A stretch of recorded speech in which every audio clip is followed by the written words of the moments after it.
Maayong adlaw! I am Chef 𝐿 and I will be showing you how to make our local and Cebuano dishes. Our dishes are named after Cebuano heroes.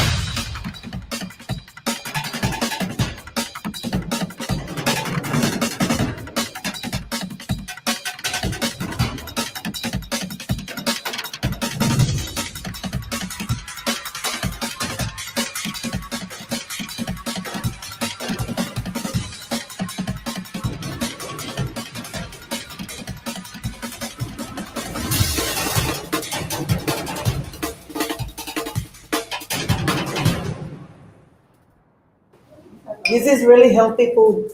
It's organic.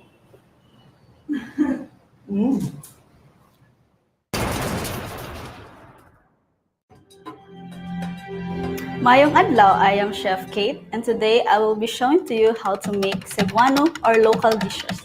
Our dishes are named after Cebuano heroes.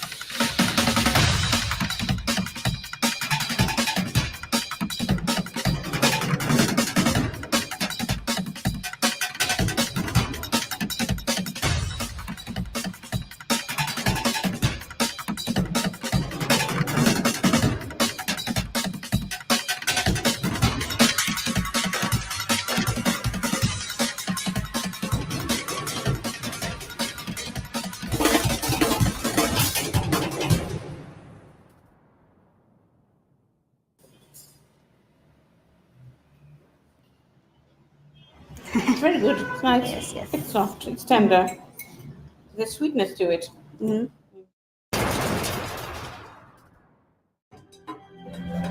Maayong adlaw! I am Chef 𝐿 and I will be showing you how to make Cebuano or local dishes.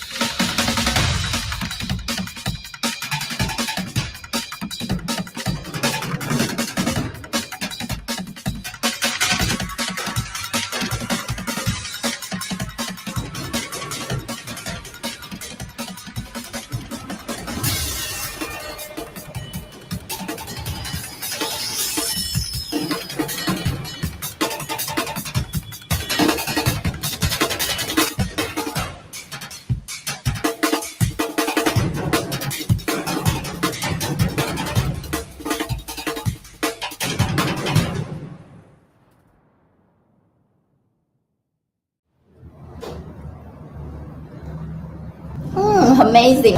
Many different textures in my mouth. In Taiwan, if we use this sticky rice more, we mix. We how to say that? We try to mix it with other thing. We will put something inside, like sesame or peanuts, and then you can eat together. We call 汤圆.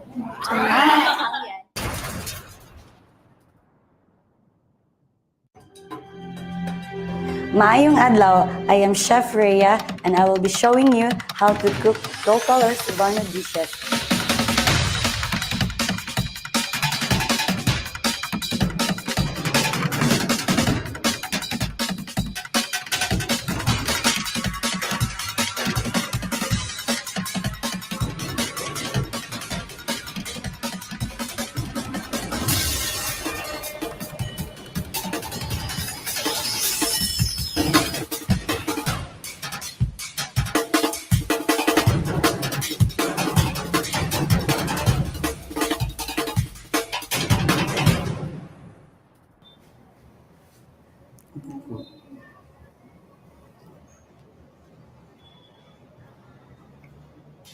Ako ang chocolate siya na kanang if ever man gani recommend ko sa mga broken hearted niya. Kani kan di ba mo?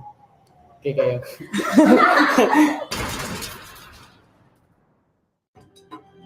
Mayong adlaw, I am Jeff, bartender. I would like to show you how to make Cebuano local drinks.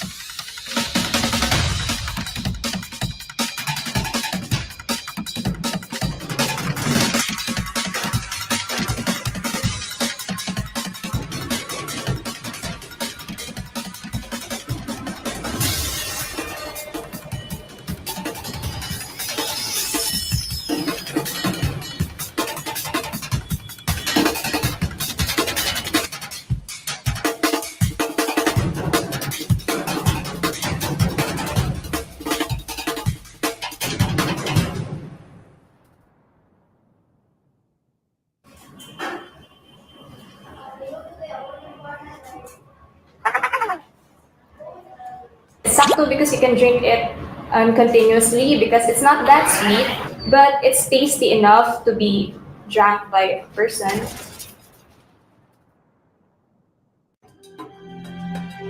Mayong adlaw, I am Chef Kate, and today I will be showing to you how to make Cebuano or local dishes.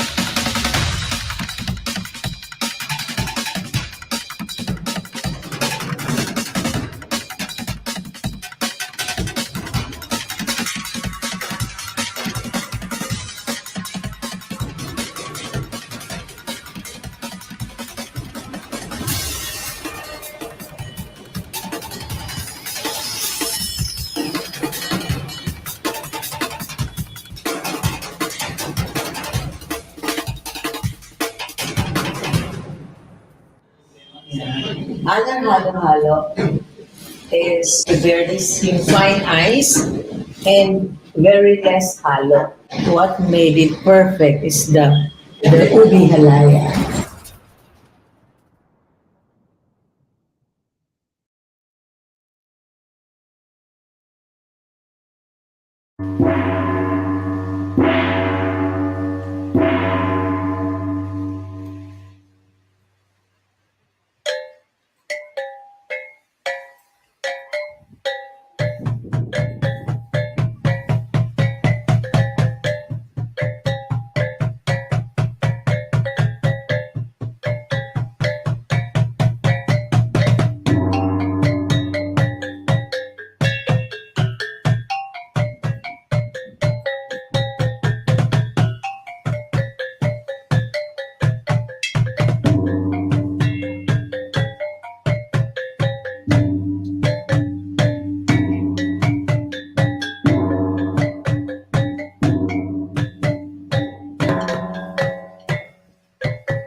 Maayong hapon atong tanan. Malipayong pagsaulog sa ikawalo ka tuig sa atong library restaurant ug heritage restaurant Kapihan ni Lumaya. Pamgras the Cebu Heritage Hotel in partnership with the 𝐿 Foundation Incorporated, the Bisdak Pride, the Andy Heritage Center, the Central Visayas Association of Museums, the Iloilo Provincial Culture, Arts, History, and Tourism Office, the University of San Carlos Department of Tourism and Hospitality, the University of San Carlos Students for Hospitality, Organization, and Tourism Services, or SHOTS, the USJR, University of San Jose Recoletos Hospitality Management Society, the USJR Tourism and Hospitality Management Department, with 𝐸𝐴N 2020, present to you this very exciting gastronomic event, Food for the Gods, pagkaong halad sa mga diwata, the food rituals from pre-colonial to modern Visayas. Maayong hapon sa tanan. Daghang salamat to our on-site audience who are very early, and even we are so happy with the University of San Carlos Hospitality Management Department and students. They were here at 2 p.m. even if the event would start at 3 p.m. Very good. It's the new, or the Cebuano time, which is before the time. So, daghang salamat also of course to the USJR students who also came before the time. And also we thank the tour guides, the flag tour guides who are here. Daghang salamat for joining us and celebrating with us the 8th year of our Kapihan ni Lumaya that opened ahead of Pamgras the Cebu Heritage Hotel. Pamgras the Cebu Heritage Hotel had its grand opening in 2017 on April 3. But Kapihan ni Lumaya opened ahead today. That's 8 years ago today. So we also have our Suki, even before the pandemic, also a hotelier, Expo Taghap. Daghang salamat for joining us. He also supported our community theater of the Bagong Teatro Hongkera. He helped train them in theater. Daghang salamat. And also to the La Liga Cebu reenactors, and who also, Ferdinand Ascaraga, who also created the replica of my pre-colonial Patanaw earrings. Daghang salamat for joining us. So, daghang salamat also to our audience online. So we have now, please say food for the hashtag food for the gods, or hashtag whatever you want. So Joy Gabalas, good afternoon. Hinatilan Turismo. So this is really, we are actually discussing the food rituals in Hinatilan this afternoon. Lita Bacalia of Dr. Lita Bacalia of the Cebu Normal University. Daghang salamat for joining us. Ellen also joining us online and on-site. And John Carl Bourbon from Bisdak Pride, and also a tourism officer. Daghang salamat for joining us. Maria Amor, also from one of the barangays along Hongkera Street. Daghang salamat for joining us. So February is a month of celebrations. We celebrated, of course, the love. We are celebrating the love month, and we also celebrated actually. We are celebrating this month. It's a really a declaration by the government to celebrate the National Heart Month, that we are taking care of our literal hearts, because we should, like Expo, we should exercise, eat healthy food, and of course, not get stressed, meditate, and everything that would relieve your stress. And we are also celebrating the National Arts Month. At Palmgrass, we celebrate the arts every day, and we trace our history and our heritage through the different art forms, through visual arts, sculpture, through film, through songs, music, dance, and performing arts, and everything. So we celebrate the arts in all corners of the hotel. So aside from, the theme for this month, National Arts Month, is Ani ng Sining, Bayang Malikhain, a creative people, a harvest of arts. So of course, we also celebrated last February 24, the 87th Cebu City Charter Day. And Cebu City was formally proclaimed as a city during the American period on February 24, and that's what year? Was 87 years ago. Lo, ang math, ang mga, mga HM, kabalo, kinahanglan kabalo yun mag-math lo, kay when you bake, it's really like mathematics and chemistry. So, it's on February 24, 1937, that Cebu City was formally proclaimed, and this was 6 years after. So, you see the photo in our graphics of Councilor Gervasio Lavillas. He made a resolution to convert the municipality of Cebu into a city, and Don Vicente Rama authored the Cebu City Charter. So this is during the American period. And then someone else interacted. And why would we say that Cebu City is the oldest city? And why would you say they just proclaimed it as a city 87 years ago? What's your answer? The hospitality and tourism students should be able to answer this. So, of course, this was the American period, and this was the American concept of a city. And I will say that I actually interacted with also heritage advocate and former LTFRB regional director, Ahmed Kizon, and we discussed, actually, we have this as a post at Palmgrass, that this 1937 declaration of Cebu City as a city, it's the American concept of a city. Because in 1521, before the Spaniards came, so when the Spaniards came here in 1521, they saw Cebu as a center of trade in Southeast Asia. So Magellan was looking for the biggest port with the most supply, the most vibrant port in this area. And the Dato in Butuan and the Dato in Leyte, they brought him to Cebu because Cebu had the biggest port and the most supply at that time. And so it was headed by Raha Humabon, and Humabon had also headed a confederation. So this is according to Father this is now the reference of what was the picture. We were the villages at that time were not called barangay. It is barangay is Tagalog. In Visayas it is Gamuro. So, and then the Confederation of Gamuros were called Alalawigan. Do we have a quiz after this? The Confederation of Gamuro is called Alalawigan, and Raha Humabon was heading this confederation of villages or Gamuro. And so in 1521, the Spaniards came, but they left. I mean, the Magellan was killed in Mactan. 44 years after, they came back, and Miguel Lopez de Legazpi now occupied Cebu and Cebu City, and the Cebu port area was divided into two.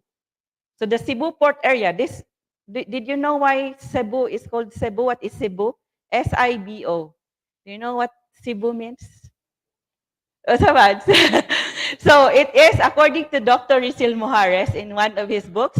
So we have books here of Dr. Rizal Mujares. I will show you later. So he mentioned that Cebu is actually to wade in shallow waters, because the traders who would come would have to go down their boats and wade in shallow waters to be able to reach the shore of Cebu City. So Cebu is to trade in shallow waters. So kabalo na sad mo ana. So sa may inyong isulti, what does Cebu means? Tingalig mo ingon mo og kanang Cebu na kanang oil. Some would say that it's oil. Mga lanahon kay ta, mga sinaw kay tagdaong. So to wade in shallow waters, that's from our national artist for literature and historian, Dr. Rizal Mujares. And so in 1565, Miguel Lopez de Legazpi divided the Cebu port area into two. The ciudad. So ciudad is actually city, right? The ciudad, or the Spanish settlement, which is poblacion, I don't know how to pronounce, Poblacion de Europeo, or the ciudad. So it's where the Spaniards resided. And the other part is the Poblacion de Naturales, or San Nicolas, and that's the native settlement. So there was a ciudad in 1565. Why are we not celebrating the 1565? Or we should celebrate the 1521. Or how many years ago, before the Spaniards came, we were a vibrant port. I mean, we were a center of trade in Southeast Asia. And of course, you would know later how our ancestors were the terror of the seas of East and Southeast Asia. We were able to reach China ahead before they came here. In 1100s, 1200s, they were so scared of the Visayans. So of course, Legazpi declared the Spanish settlement in Cebu as the Villa de San Miguel. But the Cebu chiefs and the other chiefs in the Visayas created an artificial food scarcity to starve the Spaniards. They wouldn't feed the Spaniards. So actually, the Spaniards resorted to entrada. They would forcibly go inside the homes of the natives, of the Cebuanos, to get their food. And so they created artificial food scarcity. They would block the supply, or the chiefs in other islands wouldn't send supplies to Cebu. And if they would know that there is Legazpi made food expeditions, he would go to neighboring islands to look for food, but the chiefs there would already know that they are coming, and they would say, no, we didn't have any harvest. We could not give you any food. So that's why the Spaniards went to Panay in 1569. Still, they couldn't eat in Panay. And so, and when Legazpi left Cebu, the Cebu natives burned the Villa de San Miguel. The Spanish settlement, or the ciudad, they burned it. And before Legazpi went to conquer Luzon, he came back to Cebu in 1570, and he declared the Spanish town. So they were, I was saying, Were they confused? First, they declared it as a ciudad, and now they declared in 1571, January 1, 1571, Legazpi declared the first Spanish town in the colony, and it's Villa de Santissimo Nombre de Jesus.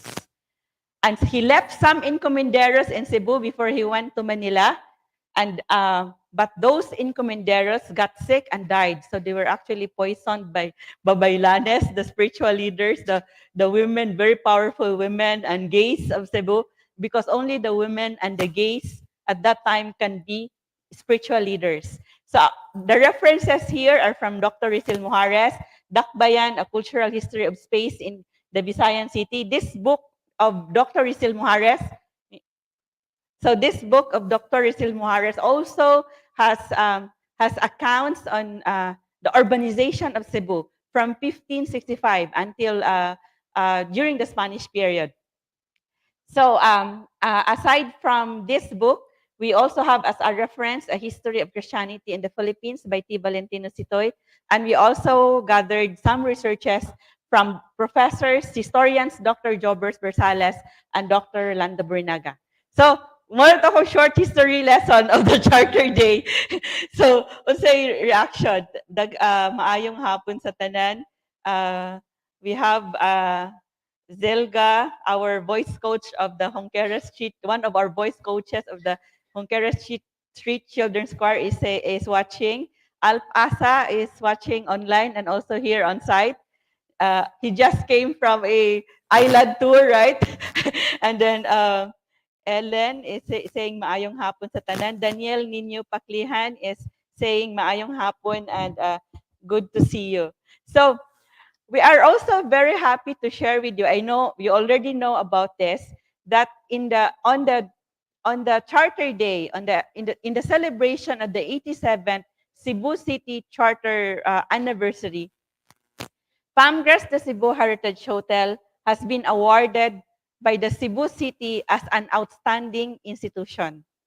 So we have this outstanding institution award from the Cebu City, and we would like to show you a clip of the awarding.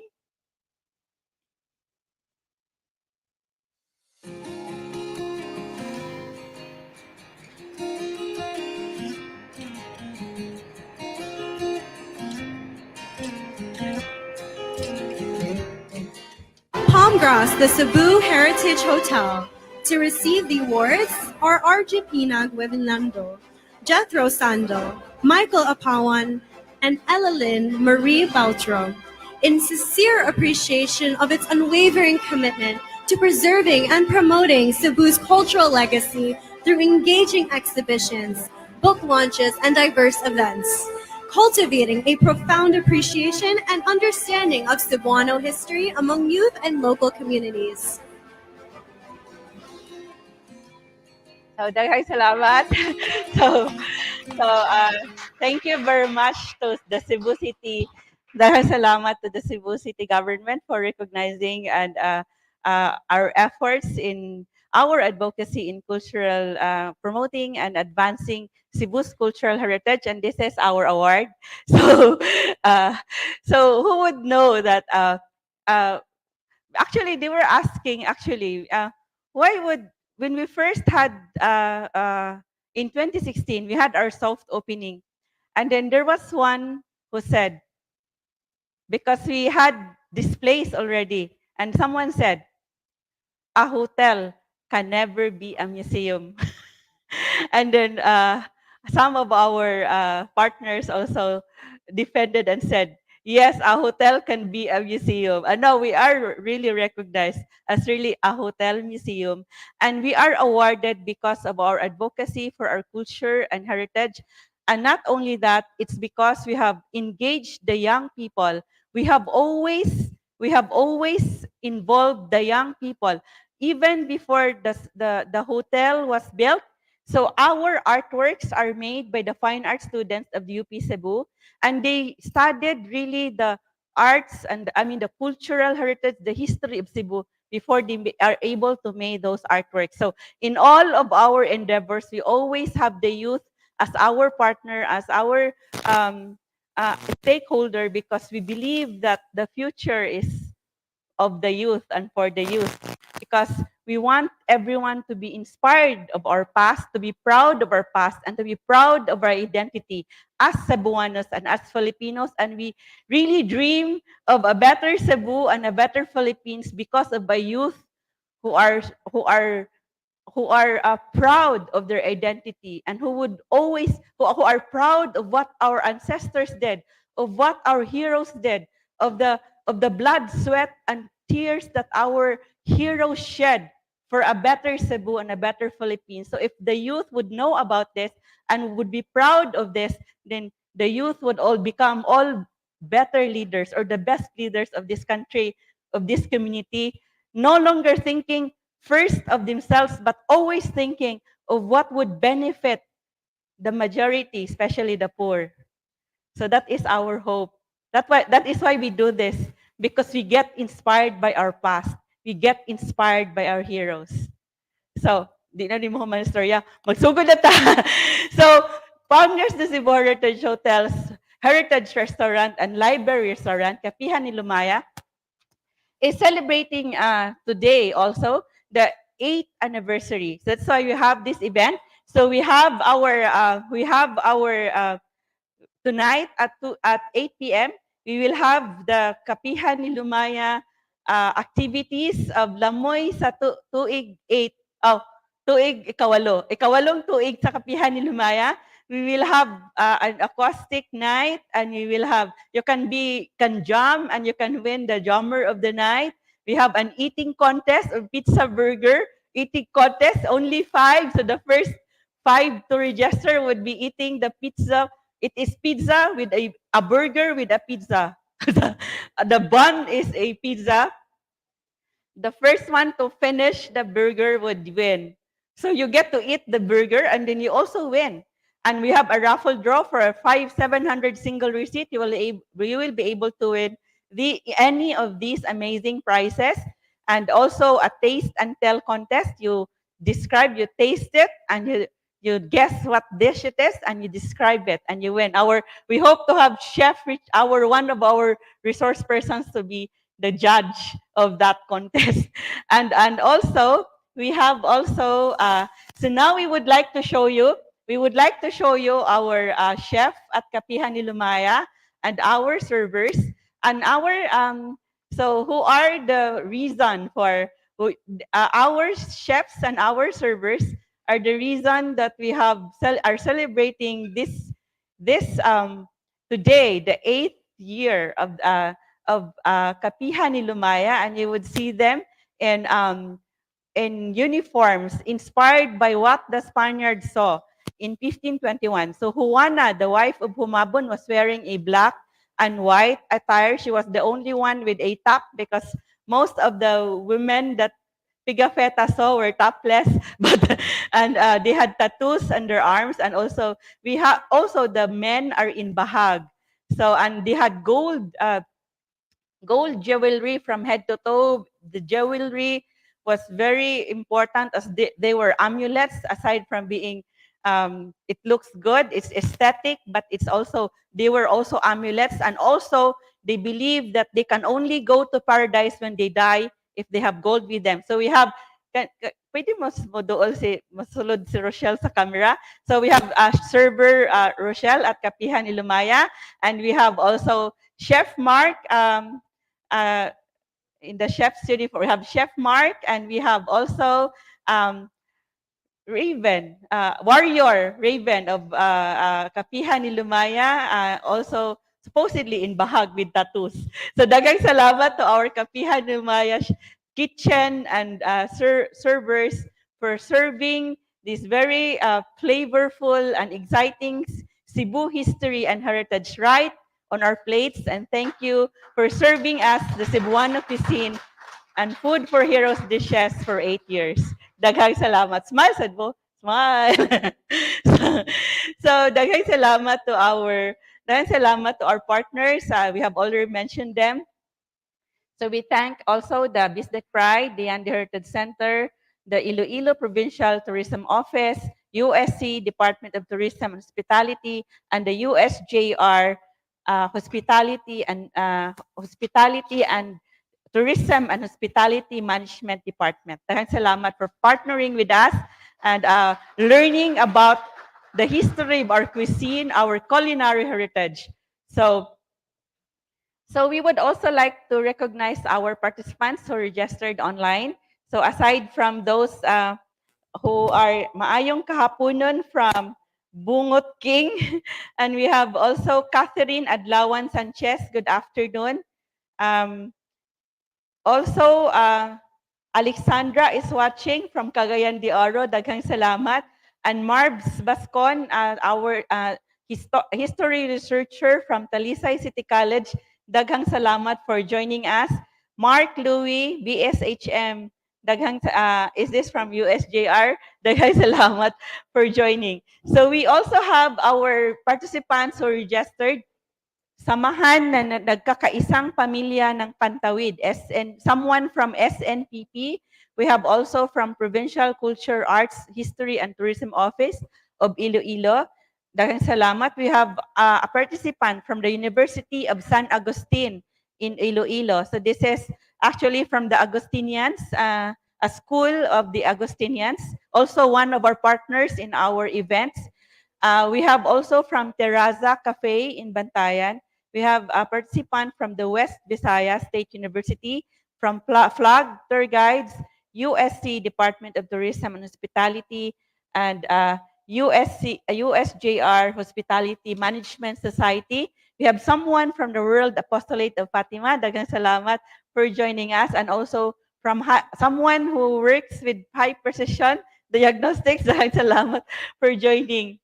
So please also, for those who are watching us, and please share this event so that others would know about our culinary history, our culinary heritage. So we would like you to know that, of course, tonight is our celebration of the eighth year of Kapihan ni Lumay with the eating contest, taste and tell, raffle draw, and we will launch our Bakunawa set. And also, so you would see the Bakunawa or the Karakoa here at my back. So this is actually a miniature, this is the year of the dragon, and our ancestors, our Visayan ancestors, really revered this mythical creature, the Bakunawa, which is dragon in English. So, and the healers at the time, the Babaylanes, had a Bakunawa calendar. They would, and the Bakunawa also was believed to have swallowed the moons. And there was a folklore that said that there were 7 moons, and the Bakunawa ate the moons, leaving only one. And it's because of the people who stopped the Bakunawa from eating the last moon. That's why there is a moon remaining. But did you know that Bakunawa, for example, in Thailand or other Southeast Asian countries, the dragon is also called Naga? And did you know, diba, do you know that Naga in Cebu is usually said to be a place of witches? And our healers were called witches. And the Naga was the last to be converted to Christianity in Cebu. And they're called witches, and Naga means Bakunawa. So maybe we would discuss more about that in the future. So on March 16, so we would have, it's the National Women's Month. It is International Women's Day on March 8. And our topic for this on March 16 would be Yawa, the demonization of women and the LGBTQ from colonial to modern Philippines. Did you know that Yawa was a Visayan goddess? Before the Spaniards came, Yawa was a goddess. Yawa was a deity of the Visayans. And the Spaniards came and they translated the devil into Yawa. So Yawa, which was a goddess of the Visayans, now means the devil. And before the Spaniards came, the women and the gays were so powerful. And now with the colonizers, the women and the gays are now demonized, or witches, as witches. So we would be discussing that. So you will have USC professor and Visayas historian, Dr. George Bornaga to discuss about the yawa. We will have also a gender advocate and professor to discuss about the women from pre-colonial to modern times and the women in the Visayas, and also an LGBTQ gay advocate to discuss about the situation of the LGBTQ. IA+. So, and then of course on April 3 is the anniversary of the 3 de Abril, the 1898 uprising of Cebu from against Spain, and also that would be 3 de Abril at 126. We will discuss the amulets of the revolution, and it is also the grand opening anniversary of Pamgras the Cebu Heritage Hotel. Hope you can join us again on that day, on April 3. And on May 10 is the Gabii sa Kabilin. It is the Night of Heritage, and there would be so many participating museums in Cebu for one night for only just 150 pesos ticket. We don't know if it's still 150 today. So, more na. So, daghang salamat. We will now introduce our panelists. Task kayong introduction. So, good afternoon from LV, Riquento, Sarah Kiblatin, also an indigenous people's advocate, a culture advocate. Daghang salamat for joining us. Raul Gabriel Buzon, a history graduate of University of San Carlos and also from the BLP Commercial. Daghang salamat. Donna, BSHM F&B. Food and beverage ni. So, daghang salamat for joining us. So first, we would like to introduce to you our resource person. So from who will be joining us online. So we have as a resource person for the first time. We're so happy that he is with us.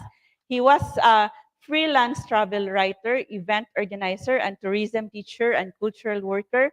He was a regional assessor of the local guiding services, technical education, and skills development authority until 2020, from 2023 to 2028. And he was awarded as the best provincial tourism officer of the Philippines in the 2016 ATOP Pearl Awards by the Association of Tourism Officers of the Philippines, and he was awarded as the best travel writer in 2006 and 2009 WOW Philippines Best of the Region Excellence Awards by the Department of Tourism Region 6. And he works as the Provincial Tourism Officer of Iloilo. Please help me welcome. We are so happy to have with us from the UNESCO City of Gastronomy in 2023, Assistant Department Head of Iloilo Provincial Culture, Arts, History, and Tourism Office. Please help me welcome Gilbert Bombet Goles Marin. Mayang hapon, ma'am, sa inyo. Good afternoon, everybody. Good afternoon sa mga taga Cebu, mga utod namon sa Cebu. Daghang hapon sa inyo tanan. Madamo nga salamat, Bombet, maayong hapon sad. So now we have stay tuned for his sharing about how Iloilo became the City of Gastronomy of UNESCO. So daghang salamat. So now we also have with us our Suki panelist. He has been with us in our culinary discussions and culinary demonstrations. He has been guesting at TV shows about Cebu cuisine and Cebu food, and he is also an awarded chef, and he is a faculty. He is a professor at the University of San Jose Recoletos, Department of Tourism and Hospitality. Please help me welcome Chef Richard Howe.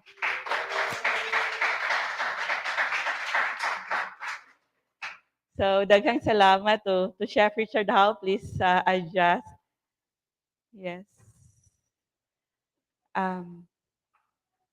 Daghang salamat to Chef Richard Howe. So, it's always, we always have engaging discussions with Chef Richard whenever he is with us.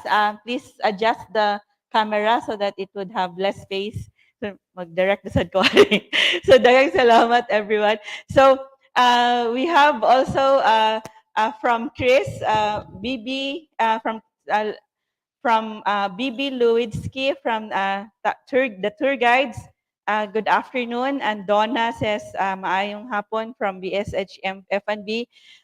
Krish Shan says, the best chef. Chef Richard Howe. Dako ni nani plus points sa grade. Plus 10 ni siya, 10 points.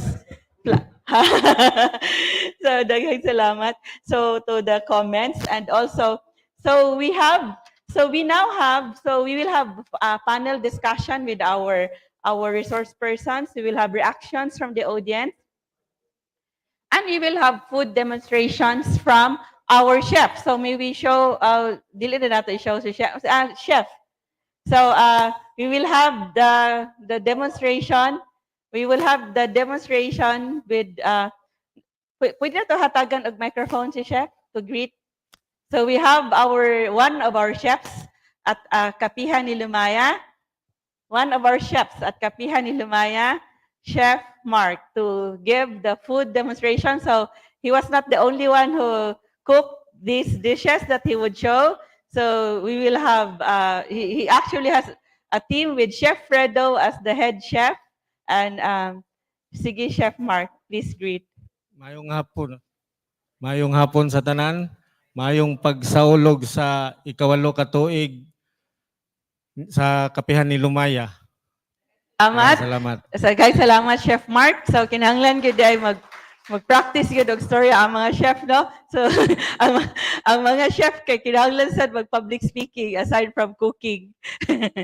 So we have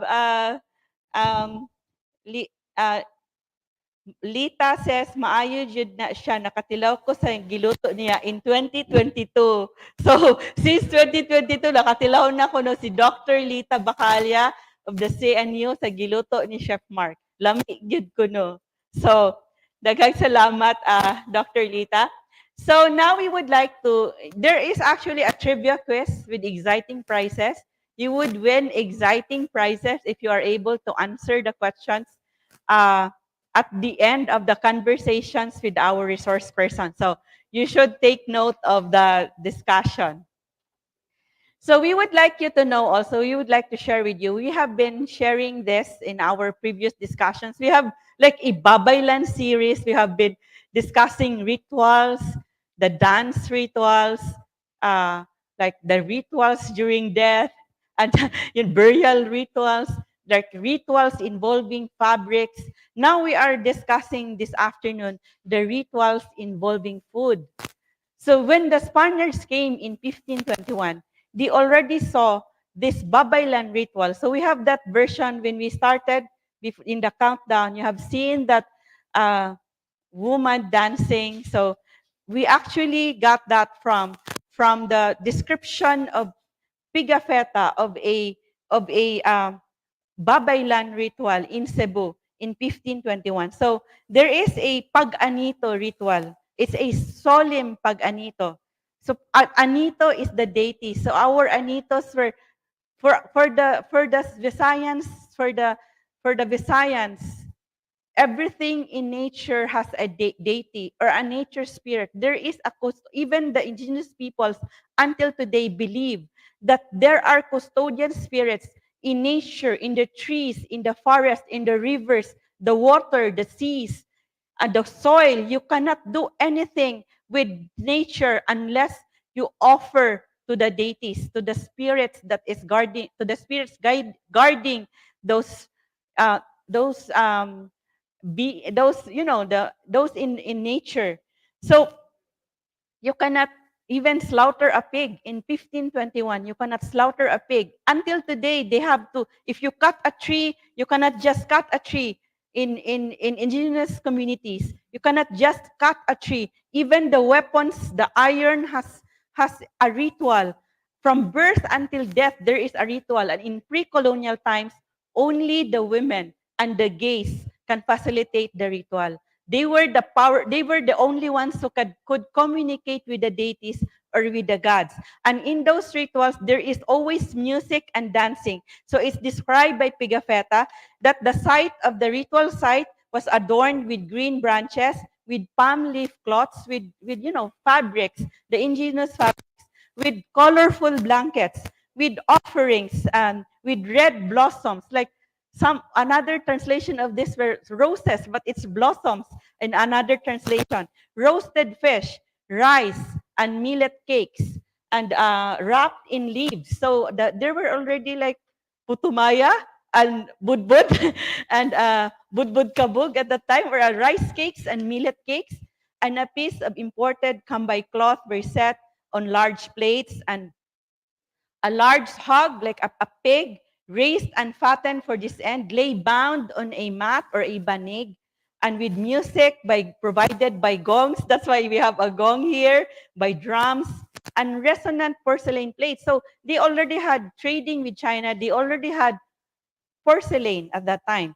And so the woman, the babaylan, was an old woman wearing a headdress and with a bamboo trumpet. That's why we saw a bamboo trumpet in our graphics for this. And they danced around the hog with scarves in their hand and acting like having a monologue and between the spirits. So they were communicating the spirits, and they were drinking the tuba or the wine in behalf of the spirits. So they were sprinkling the wine on the hog, and then until that they slaughtered the hog with a spear. So that's how they do it. So when they have a ritual, when they offered food and drink, and tuba was a drink that's offered. So now we would now like our chef. So we would now like our chef. Are we ready to show our rice cake, tuba, and sinugbang isda, and budbud kabog? So we have our chef at Kapihan ni Lumaya show that we always offer actually our putumaya and biko at Kapihan ni Lumaya. So please, is show ni mo sa. So, wala makita. So, putumaya. So, can you show the cake? Pwede na i-down ang camera and then dayon saka ang dish? Yes. So, can you show the cake? So, it's rice cake. We only see the leaf. So, we have the putumaya, but right now we serve the putumaya with sikwati and also with manga. So aside from putumaya, we also have at Kapihan ni Lumaya the biko. So this is what we think of the rice cakes that they offered. So we also have our biko with latik at Kapihan ni Lumaya, and of course, do we have the sinugbang isda? So we have the sinugbang isda named in honor of our heroes. So we have our food for heroes dish. Sinugbang isda ni Alinio, and the Alinio brothers, the Alinio generals were the ones who led the revolution in Talisay. So atsara ako nakita. So that's the sinugbang isda. So sinugbang isda, roasted fish, was one of the very important food offerings in pre-colonial times. We don't know if it has salt. Maybe wala. Kaya until today, the indigenous peoples don't have salt in the food offering. So also, do we have the budbud kabog? Wala. Wala kaluto. So millet was the staple food, the staple in pre-colonial Cebu. So there was rice, but millet or kabog was the staple grain at that time. So kana pa lang lo, di ba? Do you have also the script with you? So now, daghang salamat to Kapihan ni Lumaya. Now we would like to go to Iloilo, to the UNESCO City of Gastronomy, Iloilo. So we have our Provincial Tourism Officer, Assistant Department Head, Gilbert. So we're so honored to have you with us, the most outstanding provincial tourism officer. So, Bumbet, please tell us about how Iloilo got awarded as the UNESCO City of Gastronomy. Maayong hapon sa tanan. Actually, it all started because in the branding of the city in the province by the Department of Tourism Region 6, na i-brand po yung Iloilo as culture and heritage. And when we talk about culture and heritage, am I okay, ma'am? Yeah, okay na. Okay. When we talk about culture and heritage po sa Iloilo, people would always associate it with our festivals and our churches. But we also wanted to highlight our food. So food actually is very vital in the promotion of Iloilo in terms of tourism. Kasi sabi nga nila, you can never go out of Iloilo or leave Iloilo without eating. Especially mga specialty namin like batchoy, pansit molo, and those in other specialty restaurants. So yun po ang naging sanhi kung bakit Iloilo really push forward in applying for the creative cities in terms of gastronomy. So it really takes a good relationship between the government sector and the private companies, private institutions who have really worked so hard in documenting these traditional foods as well as really identifying kami yung mga Ilonggos. Tayo po, no, as a whole, as Filipinos, we always take pride of the food that we serve because it becomes an attraction din sa mga tourists natin. Daghang salamat, Bumbet. So, I'm just curious because usually when I saw this, also the piña is it in Aklan or Antique, that they Yes. also it was also awarded, and I saw the video that was really that featured the piña. So, I'm just curious about maybe we can learn from this. What food, like what gastronomic practices or the culinary what were the dishes that were featured, like when Iloilo applied or competed for that award for a city of gastronomy, what were the food featured or highlighted and that made it get the award? Actually, ma'am, marami siyang factors in terms of the food consideration. First and foremost, yung food talaga that made Iloilo as an established culinary destination. So we featured our own batchoy, we featured our pansit molo, and we also featured our local delicacies, yung mga bread namin, ma'am, kasi there's in our history, one of the oldest bakeries that we have actually featured yung mga galletas, kiniha, these are bread po. But the egg yolks that were used in baking these breads actually were the same ones that came from the eggs that were used in building the church. So yung ano po, yung factor that glued the rocks, the coral rocks in the structure of the church, it came from egg with mixture of lime and other substances. The traditional way of how the churches were built. So yung mga egg whites po na hindi ginamit were used by this bake shop and created these delicacies. These were some of the very important delicacies that I think tourist who visits Iloilo should not miss. Yes, dahil sa Bumbe. So we would also see the commonalities in our culinary heritage because we also see in some towns in Cebu, like in the southern towns, for example, the torta was made because of the egg yolk also that were used to build because the egg whites were used as adhesive to the stone churches while these churches were built. So of course we have also our yema and also all those delicacies with and pastry with egg yolk in it. So daghang salamat, Bombet. So we have more questions for you in a while. So now we go to Cebu. No, we come back to Cebu. So we have our chef here, our award-winning chef, an awarded chef, and also really a guest in some TV shows about Cebu food and even street food. So we have Chef Richard, and you would like to know about the rituals and why the rituals usually involve food.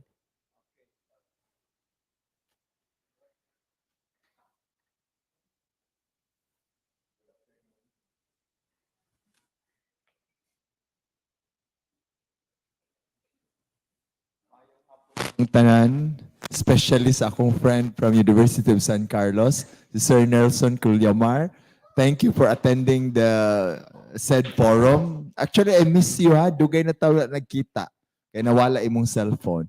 And also thank you to my students for being here. Gamay lang correction, ma'am. I'm actually an assistant professor yet sa University of San Jose Recoletos Tourism and Hospitality Management Department.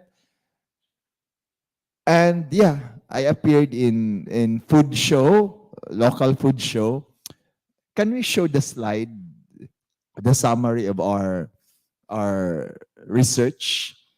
Last week, we completed the journey from Hinatilan to Aloginsan, Cebu, compiling the food-related ritual that is being practiced in these two towns. You have to remember that when you talk about ritual, it's always associated with religion, right? But not all rituals are ascribing to religion. Not all. Ritual can also be treated as something that is sacred. The way you prepare your food at home, you respect the ingredients that you buy, you choose the freshest kind of ingredients, you cook it with honesty, with dedication. That's a form of ritual. And it has nothing to do with religion. But in our journey to Hinatilan and Aluginsan, it's true that their ritual is always associated with praising the gods, the pagan gods. Can you please move forward to the next slide, please? Okay, you have to understand that when you do food rituals, it's a sort of satisfying your psychosocial enlightenment. You are at the same time belonging to a certain community, and at the same time, you are ascribing to certain norms that you have to perform this ritual before you can proceed to cooking. And that's what took place in Hinatilan. Next slide, please. Now, you have to remember also that in everyday life, whether you are here in Cebu or in the Philippines or outside of the country, we always practice ritual. It could be small-scale ritual related to food, or it could be large-scale ritual. It could happen in our annual festival, honoring the saints. There is always food. Before we partake the food, we need to go to church first, offer mass. That's a form of ritual, and it's closely associated with food. You do not eat food without saying any prayer. And after ending the food, the good meal, you say, thank you also for nourishing your body and spirit. Because food is not only for the purpose of your nourishment, but it also should nourish your soul. Okay? Next slide, please. In the picture, ladies and gentlemen, can you please increase the font if possible? One example of a ritual that is practiced is the English high tea. You're familiar with the English high tea? When you are in England or in the British territory, it's very important that when you order tea, it involves a certain ceremony or a certain ritual. The tea or the food associated with tea is always placed on somewhat a pedestal, taas, nakabutang siya, because that's high tea. Okay, forward please. And it's served with condiments, and specifically served with scone, that bread that you're seeing there, murag hopia siya, that's a scone. And there's a particular way how to stir the tea. You can only stir it in one direction. And oftentimes, you do not add sugar to it, but you add fresh milk or fresh cream. And you sip it, you do not drink it. And the water applied to it should be boiling. You pour it over dried leaves. That's tea ceremony for them. That's practiced in England. And there's a way of enjoying the scone, that one. You cannot break it using a knife. You have to break it using your hand so that you will be enjoying the crumbly texture of the scone. For them, it's an insult for them if you're going to use a knife to break the scone. You have to use your finger. Okay, that's an example of ritual. Now let's go move forward, please. Okay, forward, please. Now, you have to understand also that when you talk about ritual, it moves across time periods. What do you mean by time periods? It has been practiced since time immemorial, as far as they can remember, and it has been passed down from generation to generation. It's frequently occurring in different cultures and sectors of society. It does not only occur in rural area. It could also take place in urban area. Because as I've said, ritual is not only associated with religion. It's associated with what you call sacredness. And everything you do, preparing food, you always treat it as sacred. One, you do not use additives or you limit your use of additives. That's sacred for you. You always consider fresh ingredient. And salamat to Chef Richard. So there is already actually a question for you not related to ritual, but maybe I would ask that later. So I am just curious, what made you make a research? Because actually before, I would like to share with you that before we invited Chef Richard, so before I told him the topic that we are going to invite him to be a resource person, and then I was telling him about our previous discussions about rituals, and then he said that I actually have a research on the food rituals. So, so kuan na to siya, it's a coincidence that we are going to invite him, and he has already done a research. He has already done a research on the food rituals in some towns in Cebu. So my question is, what made you do this research about the food rituals in Cebu? Okay. You're familiar man with research subject, no? In research subject, there is what you call quantitative and qualitative way how to do research. And when you do qualitative, it's more in-depth research because you have to live in the experience. You go to a certain town, you observe, they will narrate. You become the eyewitness to the ritual that they're doing. You become witness to it. It's not just a second-hand information. Unlike in quantitative, you write questions, you interview them, you do not witness what's happening. That's the beauty or the essence of qualitative. Now, when I was asked to be the advisor, I try to choose topics that are more in-depth and somewhat related to culinary. And we've decided let's do food-related ritual because Cebu province is the Cebu town itself is rich with culture. We're trying to prove what part of culture does food ritual is associated with. So, and also, I think, no, it's coincidence also. And I think because si Ma'am Caridad, she's been performing or witnessing to a ritual, maybe she has imbibed some of the powers of the Babaylan. She was already able to foretell that I already have this topic ready. Yes, I have actually been in the presence of so many healers and babaylan. And I was always lucky that every time a healer, a baylan, would ask the deities if they would share with me their culture and their heritage. So the deity would always say yes to the baylan. So I was always lucky.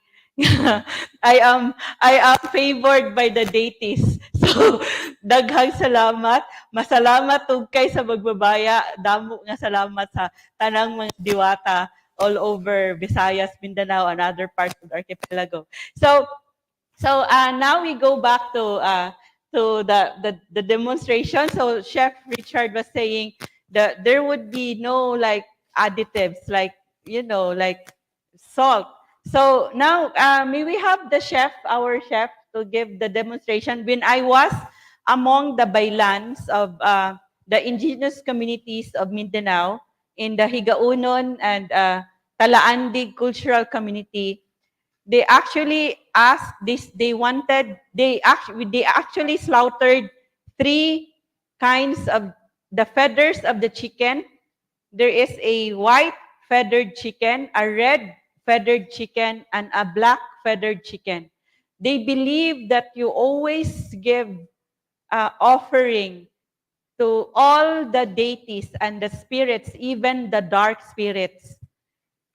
So that the dark spirit would not get angry, they would also offer, like the meat of the black feathered chicken was the one offered for the dark spirits para di sila manghilabot, so that to appease them. So don't forget about them. There should always be yin and yang, like white and dark. Everyone, there should be an with.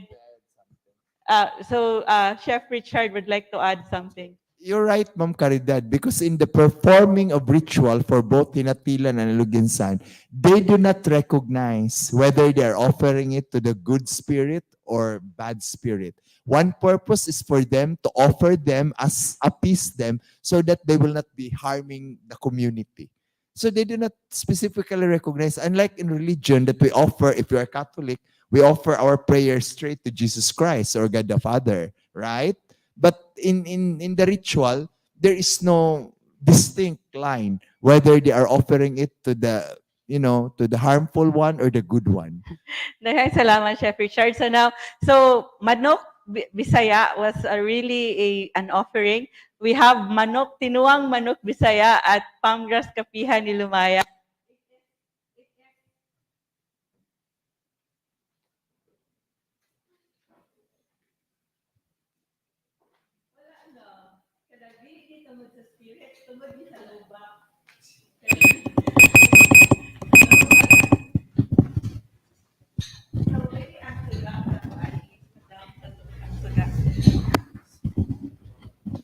So our tinuang manok Bisaya, pwede na ang tinuang manok Bisaya is one of our best-seller dishes at Kapihan ni Lumaya. So it's really from native chicken.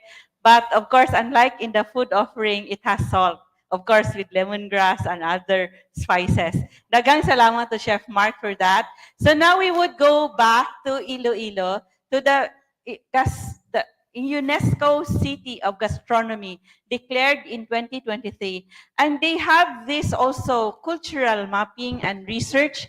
So Iloilo is really very active in the culture and culinary work and heritage work and tourism.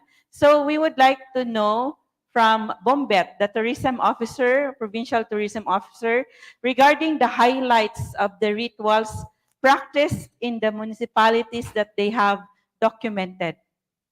Actually, ma'am, I'd like to share yung introductory ng how we really went about the documenting the food. Actually, it was during the pandemic time, noong 2020, when we had the lockout, on March 15 of 2020. We decided as tourism office, we wanted to really help sa tourism sector kasi we were the most affected sector po. And we wanted really to help, kaso lang we don't have much budget. Naman po the reality in tourism, in working in the government, in tourism sector po, maliit pa talaga yung budget. So what we did, and in our little way to help po, we wanted to document our food. Kasi we wanted really to help yung mga matatanda po na nagluluto na mga kakanin.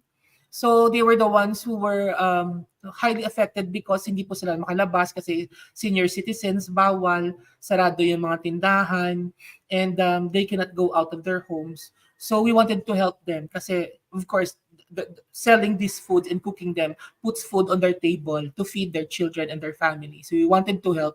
So nag-document pa kami ng food, but we didn't realize that time na we were doing cultural mapping not until a few months after when we started documenting the food. Actually, ma'am, nag-document kami ng food and we posted that in our Facebook account at nagtinda po kami para sa kanila.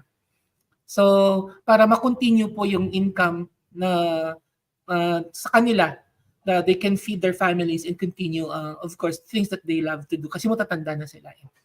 And also, we wanted to highlight po na they have been doing this but none of the people actually acknowledge them No? Kasi they have been, actually, they are the cultural workers that we need to acknowledge. These traditional recipes were handed to them by their grandmothers, by their parents, and we wanted to acknowledge them. So it's about time that when we did the cultural mapping, we concentrated more on food actually. So that really prompted us. Yung mga rituals po na sinabi niyo, the highlights were really actually on food. Nakakamangha po yung mga food na ginagawa nila to in the offering, especially the ingredients. Akala namin ordinary tree lang to, yung mga dahon-dahon na nahuhulog sa trees, ginagawa pala nilang ingredients sa mga rituals nila. Yes, Thank you daling po, salamat, Bombet. So now, we would like to know about, in your research, your documentation, what are the food dishes being prepared for the rituals, and how are these prepared? Okay, ma'am. I'd like to show everybody yung mga different food rituals that I documented. We go po sa food. Food So, prepared. the food prepared. Next. Next line, Next. please. Next po. Yan. We Yeah, that started, this was the first food that I documented during the pandemic. Nakikita nyo naman sa photo, face shield siya. So it was during the pandemic time. So this is a ritual, they call it dinulungan. Dulong is a local term, Hiligaynon term for to bring, no? To bring someone or to bring something, dulong. So sinapid actually is the term, the local name of the kakanin. It's made of corn kasi yung history niyang sinapid na yan starts when during that time ginagawa yung sinapid na mais or corn, sinapid na mais. That was the time when mainam po yung rice kasi they're waiting for they just planted rice. So walang bigas kasi wala pang harvest. So instead, the locals in the upland barangays in one of the town where I documented her actually uses corn as a source of food and protein for the next 7 months or 6 months while waiting for the harvest of the rice. So ginawa po nilang local delicacy yan. So yung corn, gin-grate po siya, raspador, grate using the traditional metal lang na and then tawag dito, they mix that with sugar. The components po nakikita nyo naman dyan yung ingredients sa taas, yung coconut milk and sugar. And then after that, binabalik po siya sa dahon where they take the corn and they steam that. Actually, a lot of people think it's like similar to tamales, pero matamis lang siya. So this was the first, no? So one of the challenges here was really how did they were able to survive in the last 6 or 7 months na puro ganito yung kinakain nila, mais. If not, yung mais, parang boiled lang siya na parang bigas. So this was the early ritual, the ritual. Yung ritual component ito is before eating po. After they cook that, before eating, they bring this corn to the place where they harvested the corn and offer a few portions of the sinapid to the spirits. And then pagdating nila ng bahay, after that, they can start eating already. Okay, next po would be, this is in one of the towns in northern Iloilo, the second to the last town of northern Iloilo. We call this paanod. That the ritual is paanod or ano po siya, actually, it's the ritual performed by the Babaylans when they wanted really to appease the gods. Like, may sakit po yung member ng family at hindi po siya gagaling-galing. They would prepare food and then they put that parang sa maliit na balsa and they put the balsa under the bridge at pinapaanod po sa river. No? So that the sickness will just go with the flow of the ritual, of the offering. So what is being offered here is puto sa paya. So actually, yung picture na yan, next page please. Actually, siya po is a babaylan. Her grandmother is a babaylan. Her mother is a babaylan. Actually, she said that none of her children is very interested about being a babaylan. So she is actually the last babaylan of her clan. And what she did was, nag-perform po siya ng paanod ritual kung saan po lahat ng mga gamit niya using as a babaylan, kasama yun sa offering na pinaanod po sa river because hindi na siya, none of the family members that would succeed her would want to be a babaylan. So this is one of the ritual food that she offered. Yung pot po, yung kolon is already more than 60 years old na gamit niya. Matagal na niyang ginagamit. And this is made of cassava, grated. Ayan po siya. Yung dark suit na kolon yan, yung itim na yan, that's more than 60 years old already. She's been using that as a ritual. Ayan po yung tsura ng puto sa paya. And they also sell that as a regular source of income for the family. Ito po yung food na is one of the ritual foods na being offered during the paanod. Next po tayo, ma'am. This is one of the rituals in Bingawan, one of the towns in the central portion of the province. They called it, the ritual is called Panimadon or Panibo-Tibo. Panimadon or Panibo-Tibo is a ritual performed when you build the house for the first time. So you have to offer something to the spirits para hindi po magstay yung spirits, will give you good luck sa bagong lipat. So this is a third generation who prepares the paduya. They call it paduya. The food is paduya. It's a little bit parang sabaw, medyo watery siya. And then no other components except it's just coconut, rice, flour, and muscovado sugar. And this is placed inside the banana leaf. And then if you build the house, for the first time in their town, it is observed that you have to offer this in front of the house. But if you want to offer coins, ililibing po yung coin sa loob ng bahay, ng ground where you are building the house, the structure of the foundation of the house. So it is still being observed even up to now. Next po. We have Panait ritual. Actually, Panait ritual is in the 3rd district. This ritual is only performed once every 7 years. This is the ritual of the babaylans in the entire of Panay because they believe in one of the barangays where this ritual is being formed. Sabi nila is that's the one of the doors of the other world. One of the 4 doors in the other world. One is in Antique. 2 is found in Antique, 1 is found in Negros Occidental, and the other one is they said is found in that barangay. So after 7 years, the babaylans in the entire Panay Island, including Iloilo City, Antique, Capiz, Aklan, they gathered together in that barangay, in one of our towns in the 1st district of the province, and they performed the Panait ritual. The ritual is actually to ask for rain during summer to bless them during the harvest season or the planting season. So ito po yung the usual nakikita nating ritual that they need to perform. They have to kill yung native na pig, they have to prepare ibos. Yung ibos po namin tawag sa inyo dan is parang budbud kabod or yung the usual yung na rice na wrapped in banana leaves.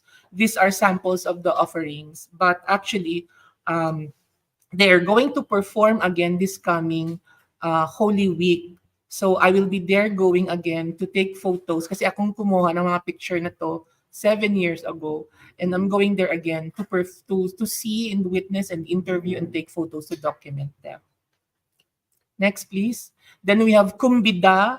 Kumbida is a ritual katulad ng first na sinabi ko. It is a ritual performed in Kalinog. Kalinog is also one of the towns in the 3rd district. Kumbida is a term of a ritual wherein ganun din po, pag may sakit na family member sa bahay nyo na hindi gumagaling, matagal na siyang hindi gumagaling, you have to offer food to appease your ancestors. So you ask your ancestors to heal a family member. So this is one of the food that they prepare. They call it linabugan. Labog is actually a local tree that is growing around the Visayan areas. I'm sure in Cebu siguro may labog din kayo, pampaasim siya. So they put that, the chicken, the native chicken is being chopped into bite-sized pieces, and then they mix that only with salt, and then they add ginger and tanglad or lemongrass, and then they put that inside a bamboo shoot and they cook that on an open pit. And then once hindi na po siya bumubula, ayun, it's about time to prepare that for eating already. So si Kuya po is an IP. He is a traditional indigenous people from the Panay Bukidnon. So he is a third generation of the family who prepares that during ritual. Next po, na kumbida, another ritual. Kumbida is the same, but another food that is popularly prepared is the binakol. Of course, we have a lot of versions of binakol. Others would use coconut water as water for the binakol, but sa kanila, they don't use water at all. So ito po siya is the fifth, actually no, he is the third generation of Panay Bukidnon, also an IP, indigenous people in one of the towns in the central province. So native chicken din siya, and this is the leaves that they use, the ingredients, and they just prepare that. The easiest way to prepare, you just put salt, mix everything. They traditionally they put that in the pot. And then they just boil it until it's cooked. So next, please. So this is the sample of the finished product. They put that also in banana leaf, and then they offer that to the gods, to the spirits. Then one of the towns also in the 3rd district, I was able to document Panguyang. Panguyang is a ritual performed before or after harvest season. And one of the interesting food that is being served or drink is pangasi. Pangasi is a drink. It is like a rice wine. And ito po siya, yung jar po na, yung jug po, yung tibod, the stone jar, it's more than already a century old. Sabi ni Manong who is an IP, sabi niya yung jug na yan is from his great-great-grandfather pa. And you can see that the banana shoots, the young banana shoots are used as straw. Only 7 lang yung pwedeng uminom dyan. It's mostly the males who are allowed to drink in the pangasi, the rice wine. No? So, yung coconut na frond, yung lukay, nakita niyo yan, parang kinuha yung half of yung dahon niya. Kasi yan yung magko-cover sa straw na bamboo shoot. So once they're finished drinking, yan po ang cover niya. And it is also served in the ritual process of panguyang or before harvest or after harvest. Next po. Another important is the sapal. I'm sure siguro ma'am sa Cebu meron ding sapal. No, it's like parang ano siya, an energized food. Lahat ng one of the most difficult food to prepare kasi it needs a very quiet place and walang distraction kasi hindi mag-work yung sapal. So sapal is being one of the ingredients that you have to add for the rice wine in order to ferment. And also one of the ingredients that you need. It takes 5 days to prepare this sapal kasi you have to dry it for 3 days. And then when it's dried, para siyang bato, you scrape that and include that mix that in the other ingredients para mag-ferment. So this is how it is being done, and there is a specific leaf, yung may dahon talagang naka-assign to cover it. So the wrong side of the leaf is being used to cover it. So once it's fermented after 5 days, you can eat that. Actually, it's parang medicinal siya at the same time, but it's mostly a very common ingredient if you have food that needs to be fermented, it's a basic ingredient that everybody needs. Okay, next po. Then you have panguyang also, or the offering during harvest, or after harvest, or before harvest, is tambo na may kagang. Kagang po is parang river crabs, fresh river crabs, the native crabs. So ito po siya. It's how tambo is using coconut na ano. It has coconut, it has coconut milk and tanglad and other like that. Also a popular dish being prepared during rituals. Okay po. Next, please. Then the other one is, the last one will be pukaw. Pukaw is a ritual when a member of the family dies, but you don't know the cause of the death. sometimes murdered siya, or sometimes parang he was sabotaged, or namatay lang siya without any cause. So what the ritual would do, the babaylan would do is they would perform the pukaw, or to wake up. The local term is wake up, pukaw. They would pray for the spirit of the ancestor to go inside the medium, use the babaylan sa medium, and then the member of the family can ask, like, ano po ang dahilan ba't namatay si ganyan? So the medium will tell the story, like he was murdered, ito nangyayari sa kanya, ganitong oras, ay, ganyan siya, sinalvage siya, tinapon siya sa river. So that's one of the rituals. Pag hindi nyo alam ang cause ng death, they perform the pukaw. One of the food that they prepare during the pukaw ritual is this one. It's a pork, and then they use leaves. Para siyang sinigang, but wala po siyang asim. Very konti lang yung asim niya. And it is also wrapped in banana leaves and offered to the gods, to the spirits, before performing the pukaw. And the last one would be tinagbakan na manok is another ingredient. It's also a native chicken ingredient. The same food offered to your ancestor. Kasi when you pray for your ancestors, when you do a ritual offering for your ancestor, the best food dapat yung siniserve. So ito po yung mga best na local dishes na siniserve as a ritual food during the performance of, during the pukaw na ano. So ito po siyang ubod is like, sa loob po siya ng isang plant, but it's not banana, it's not even coconut. And he performs doing the ubod, no? He cuts the ubod into bite-sized pieces and mix that with native chicken, ginger, lemongrass, and the leaf, souring agent. Okay, next page, please. So ito pa siya. This is how the food looks like. Yan po. These are some of the very few, these are a few of the many food that I have documented as a ritual food talaga. So I hope that, I know magkakapareho yung iba sa atin, but well, I hope you enjoyed the presentation. Maraming salamat, ma'am. Yes, daghang salamat, damo nga salamat, Bumbet.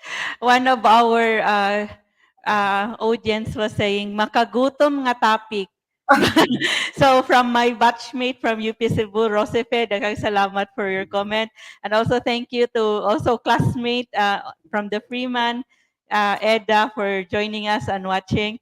There is a comment from Joy Gabale saying, somebody told me in a jest, nilulublub muna namin sa dagat yung baboy bago lulutuin. So this is also another Yes. ritual, and na-marinate ng maigi. So when you, but it's not yet slaughtered, right? Or do they slaughter it before putting it? Is it slaughtered first before putting They slaughter that in front of you. When I documented that sa harap mismo namin, actually ma'am talaga, I was there sa kasagsagan ng init, and when they started to cut the throat of the native pig, umulan talaga siya. I got wet. So it's very effective from the experience of Bumbet.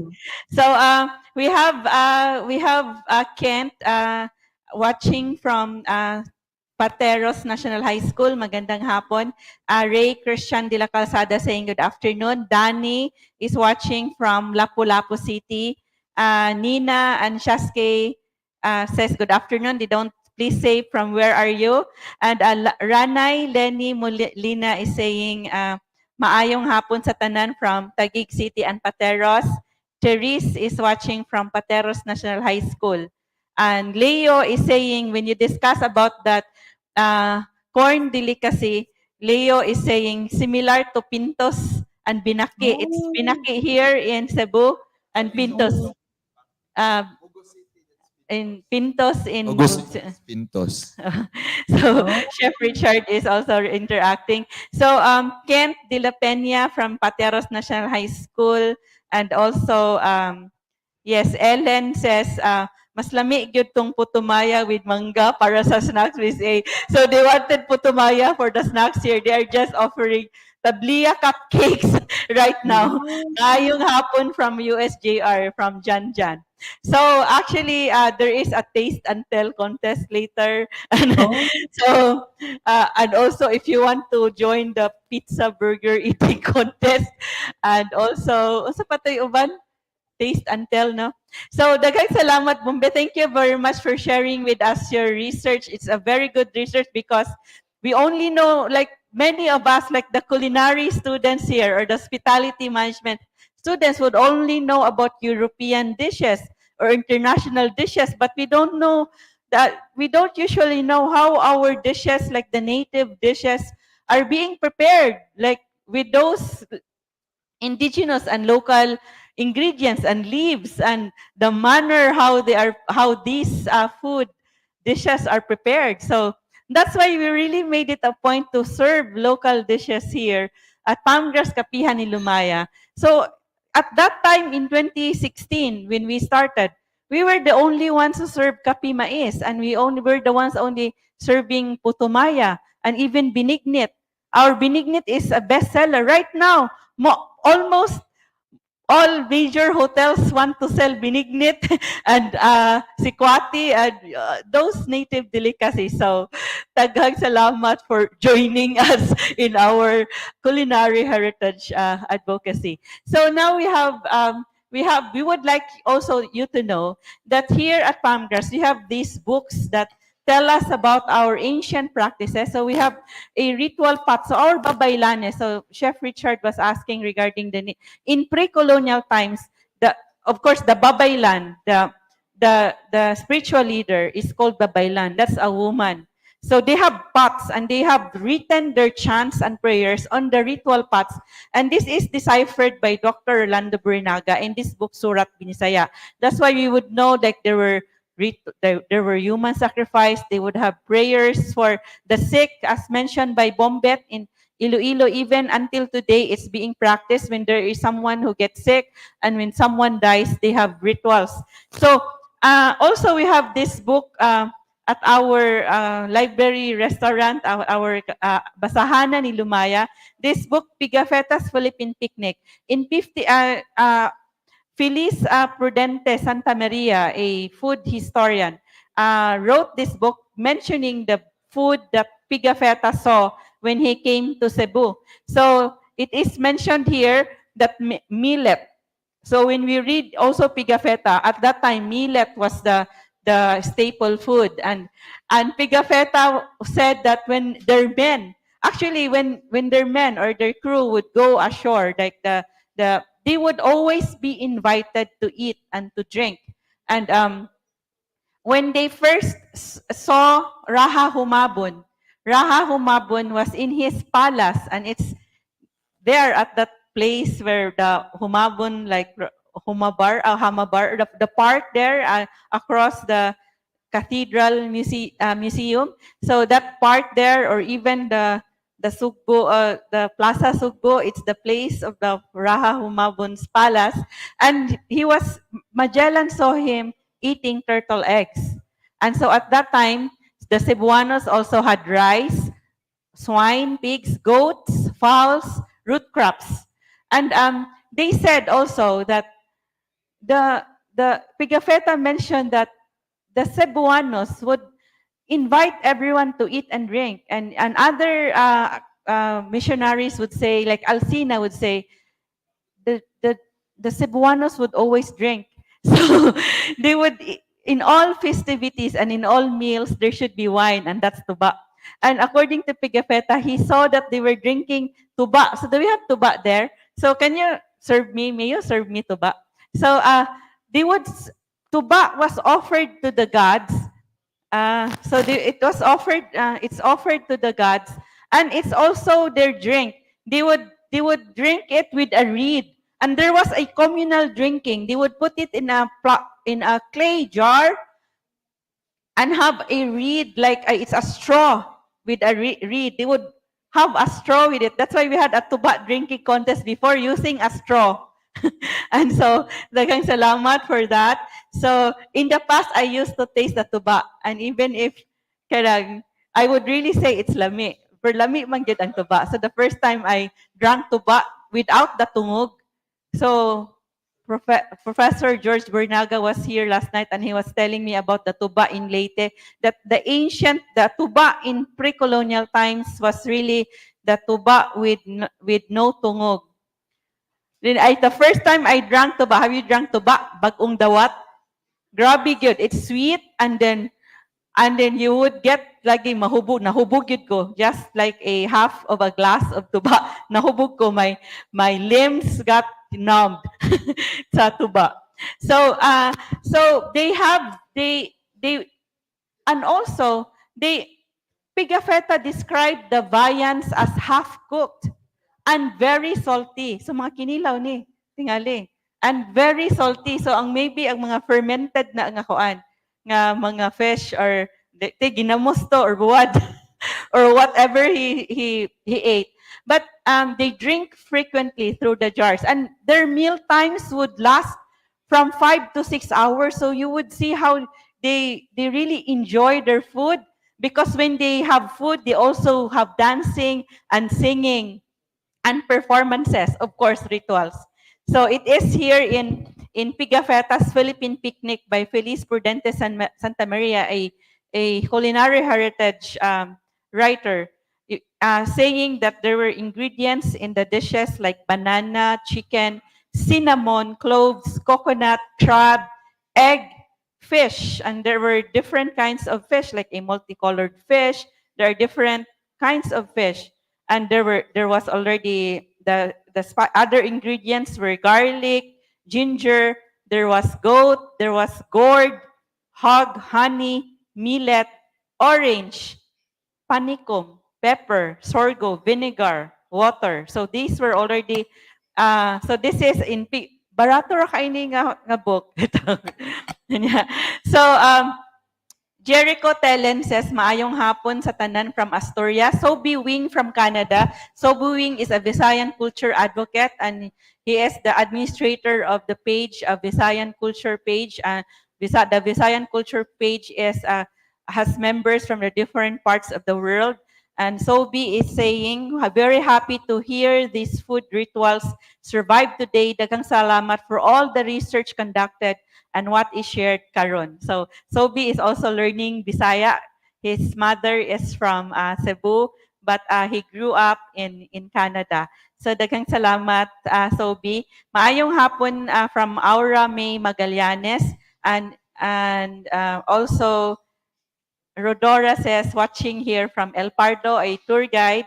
And Edsel says, maayong hapon. And Jillian also from USJR. And John Nicole Piho says, idol na nako si Chef How. Plus 10 points na sad ni. Plus 10 points.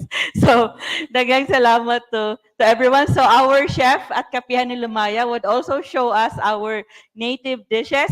So, we have our very nutritious og lami nga utan Bisaya. Is it tununuan or the plain? Or we have the coconut milk. So, we know the coconut is also lami gid na siya.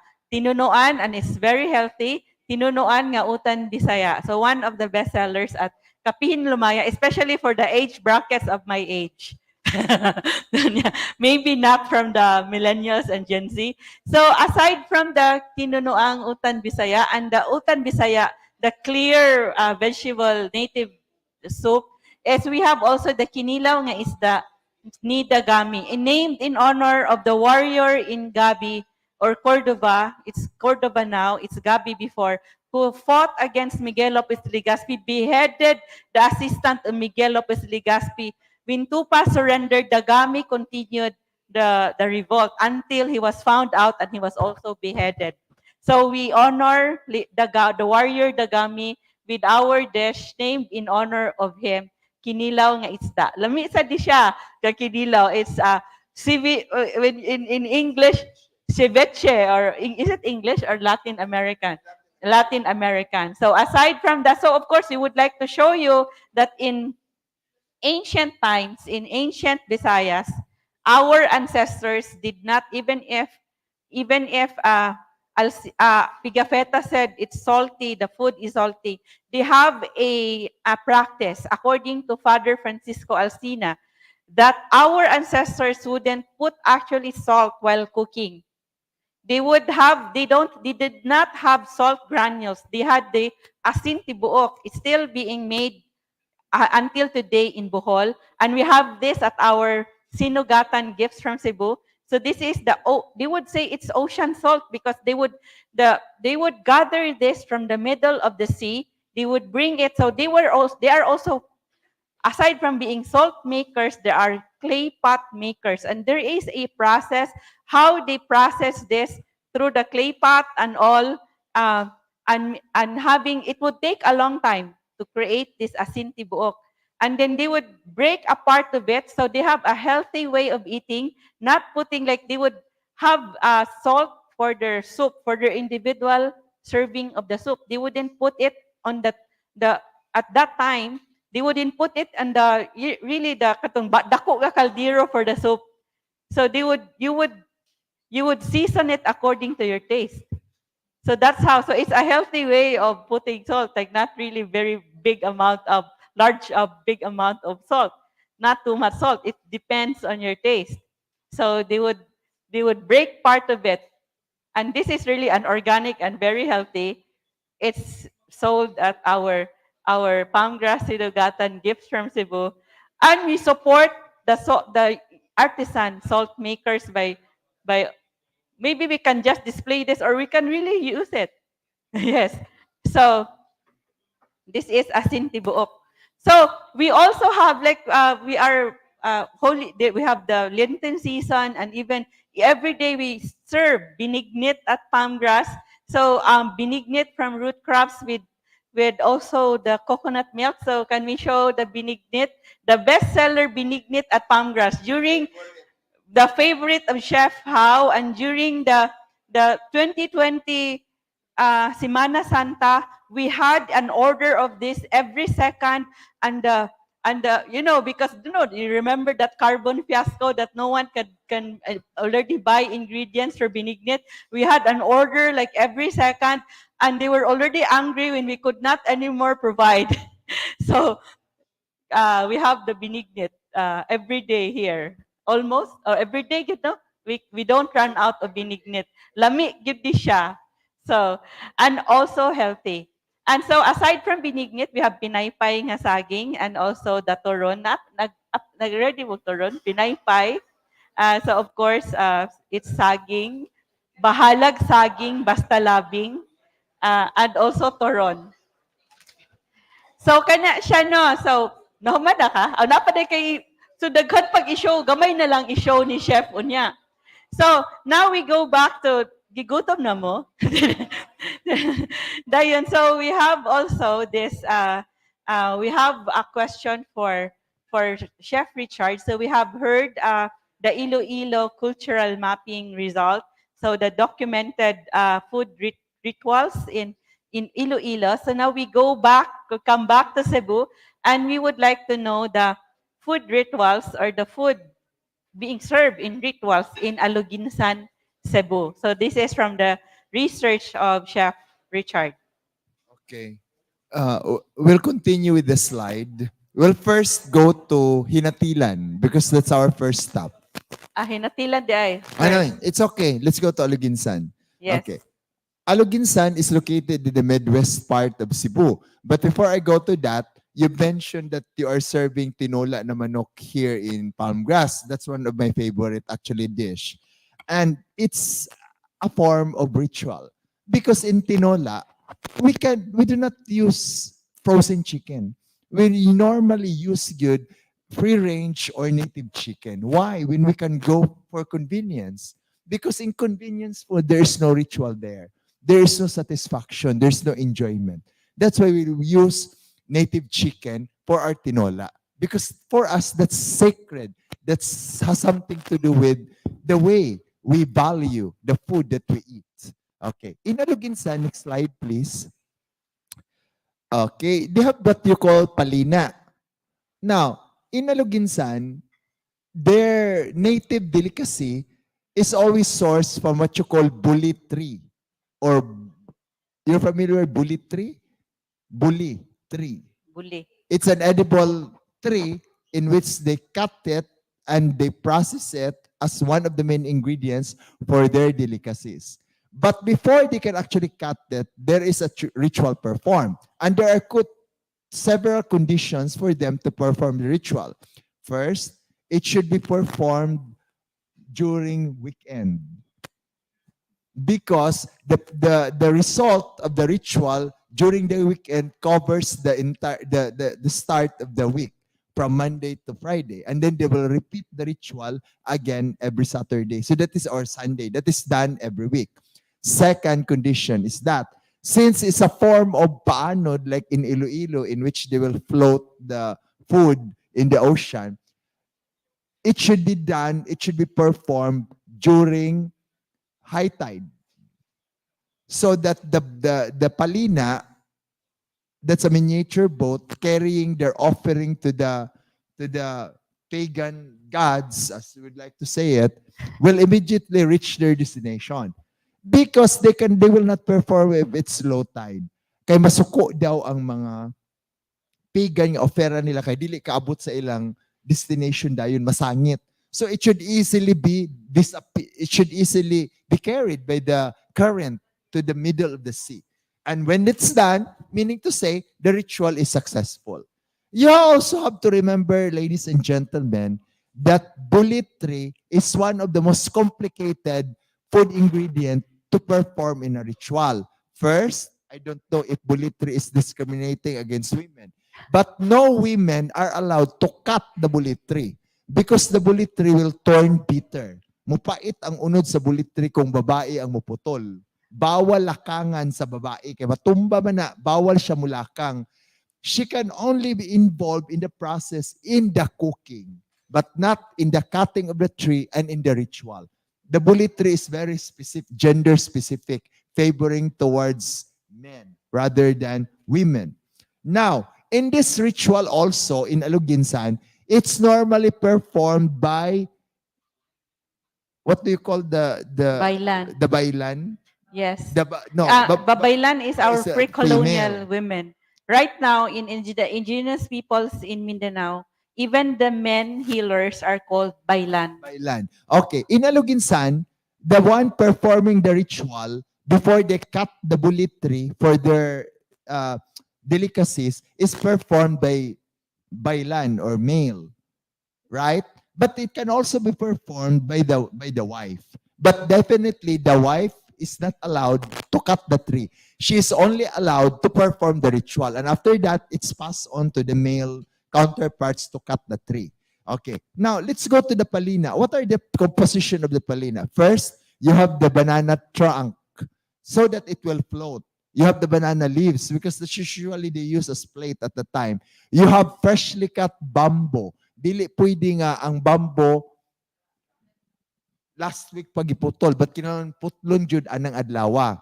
And then, if you remember na upat ka pull sa bamboo, the two of that contains tuba. You're right, again, it's an offering for the our earliest ancestor. And the other one contains rice, and the other one is water. Because after they enjoy the meal, of course, the pagan gods will also drink water. And at the center, you will see rice and boiled egg. And then, of course, near at the side, they will now light the incense. Now, one characteristic of the palina in Aluginsan is that the incense should be blessed by the church before nila sigaan. So it's a combination of Catholic religion and pagan ritual. Okay, so that's in Aluginsan. Can you show now Yes, okay. so now, so those are the Aluginsan. rituals in Aluginsan. So these are actually in the south of Cebu. Midwest part of Cebu. So we have hinatilan, the delicacies and rituals of hinatilan. Let's go now to hinatilan. Kindly go now to the slide showing the hinatilan. Okay. In hinatilan, the cutting, they are not using bulitry. they're actually using saksak tree. It's almost a relative to the bully tree, but not as gender specific. But the one who's performing the ritual is oftentimes the male, the bailan.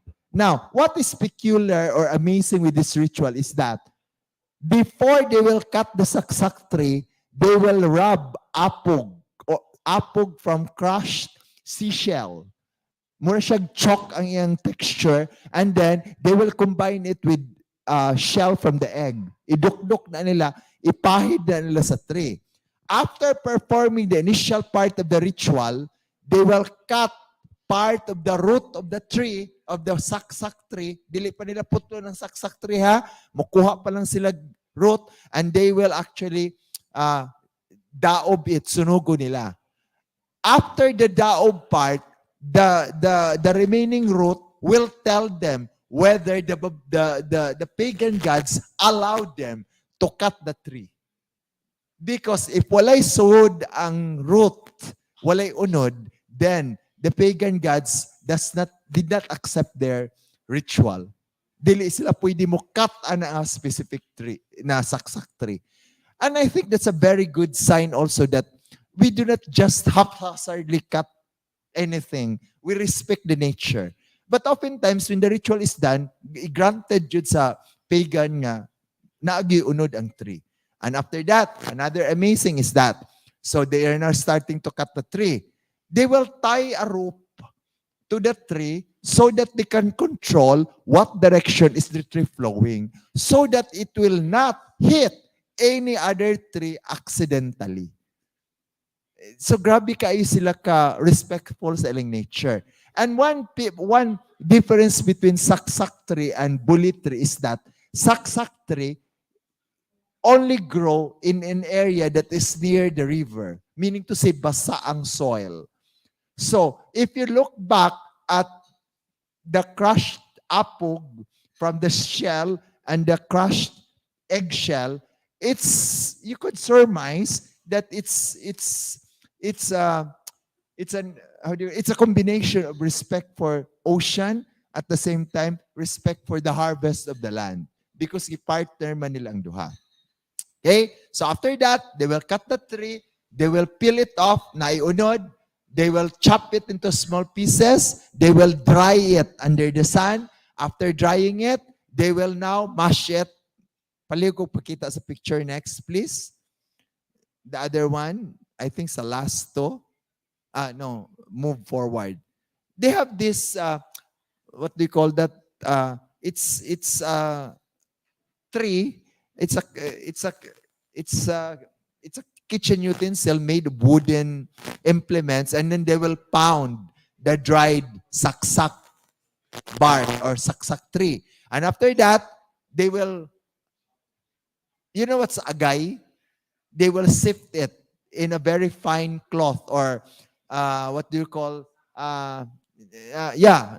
flour of empty sack of flour, so that ang nabilin ato, ang mabilin, butang nilang planggana, they will pour water to it, and then they will disperse it with their hand.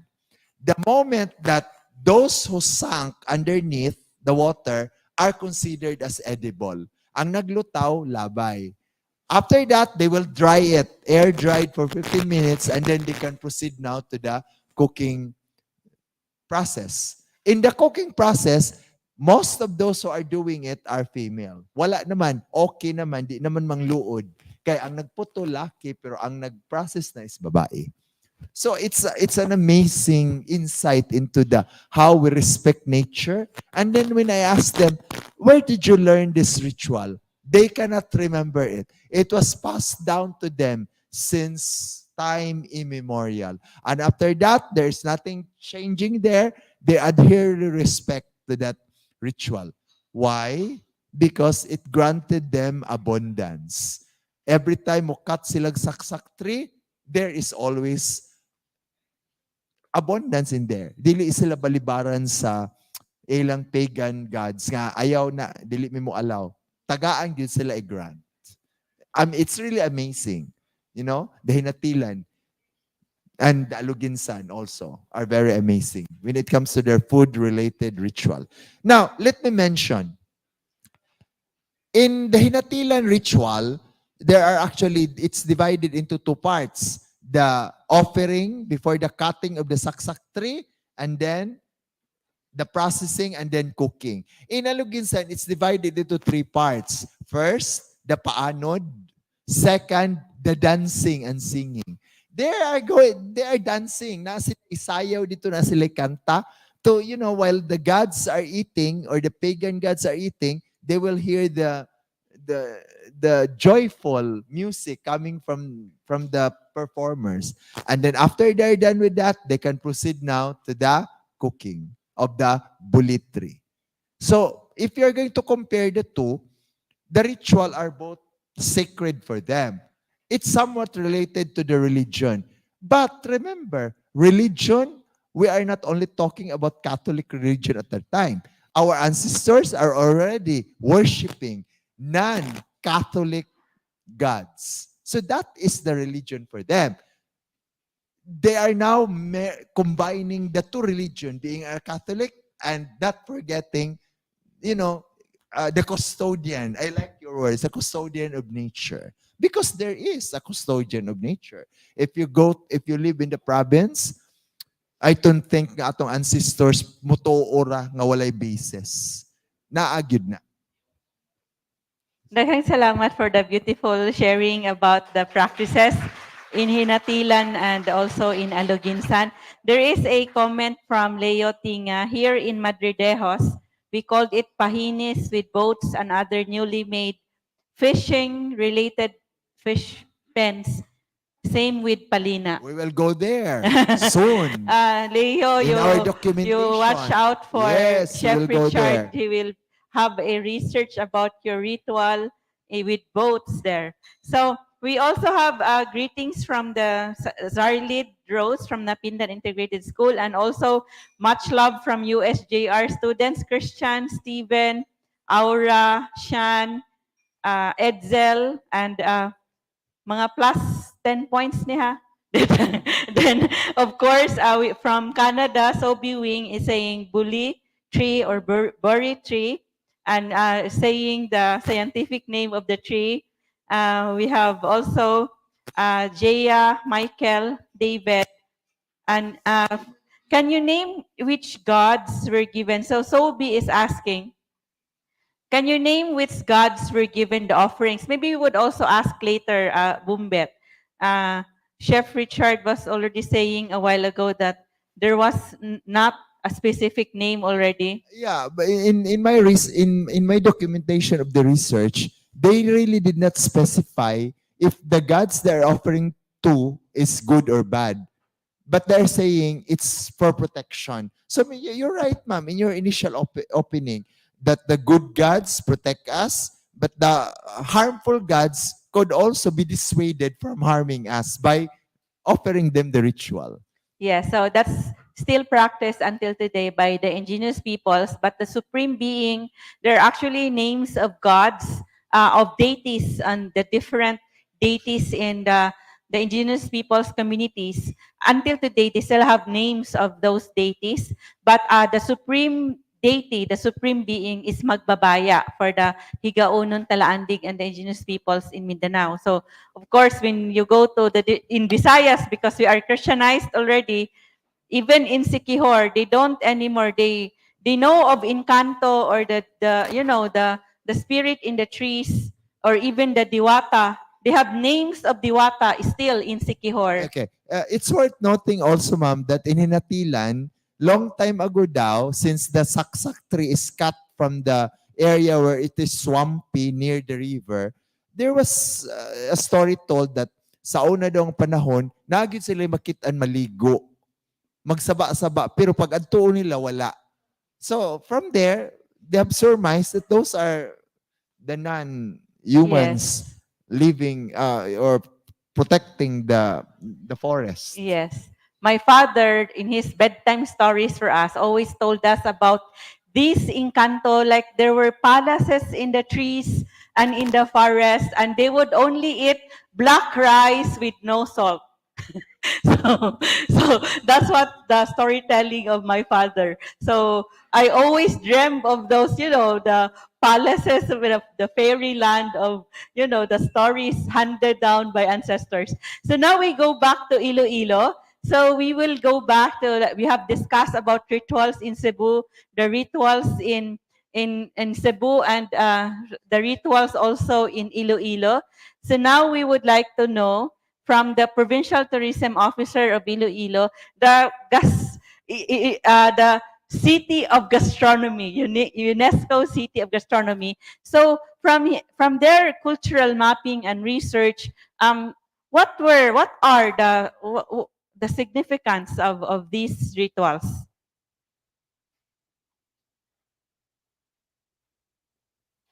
Yes. Your audio, it's muted.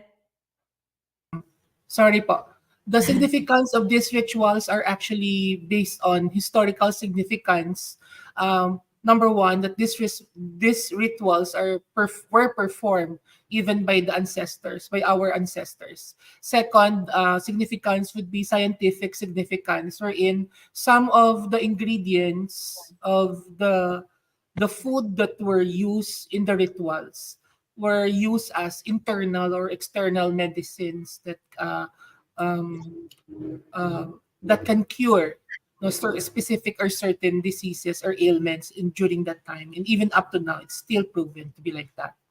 And probably the last of the significance will be the socio-economic significance and the social significance. The socio-economic significance is like through cultural tourism, we will be able to promote this food, culinary recipes, especially in restaurant. That is actually, ma'am, the main purpose nung nag-document kami during the pandemic, because we noticed that most of our hotels here in Iloilo City doesn't really serve our traditional food dishes and locals. That's why, ma'am, I'm very excited to visit the hotel.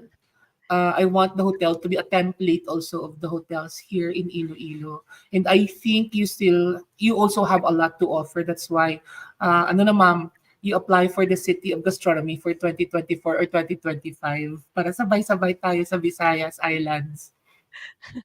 So Chef Richard would help in that.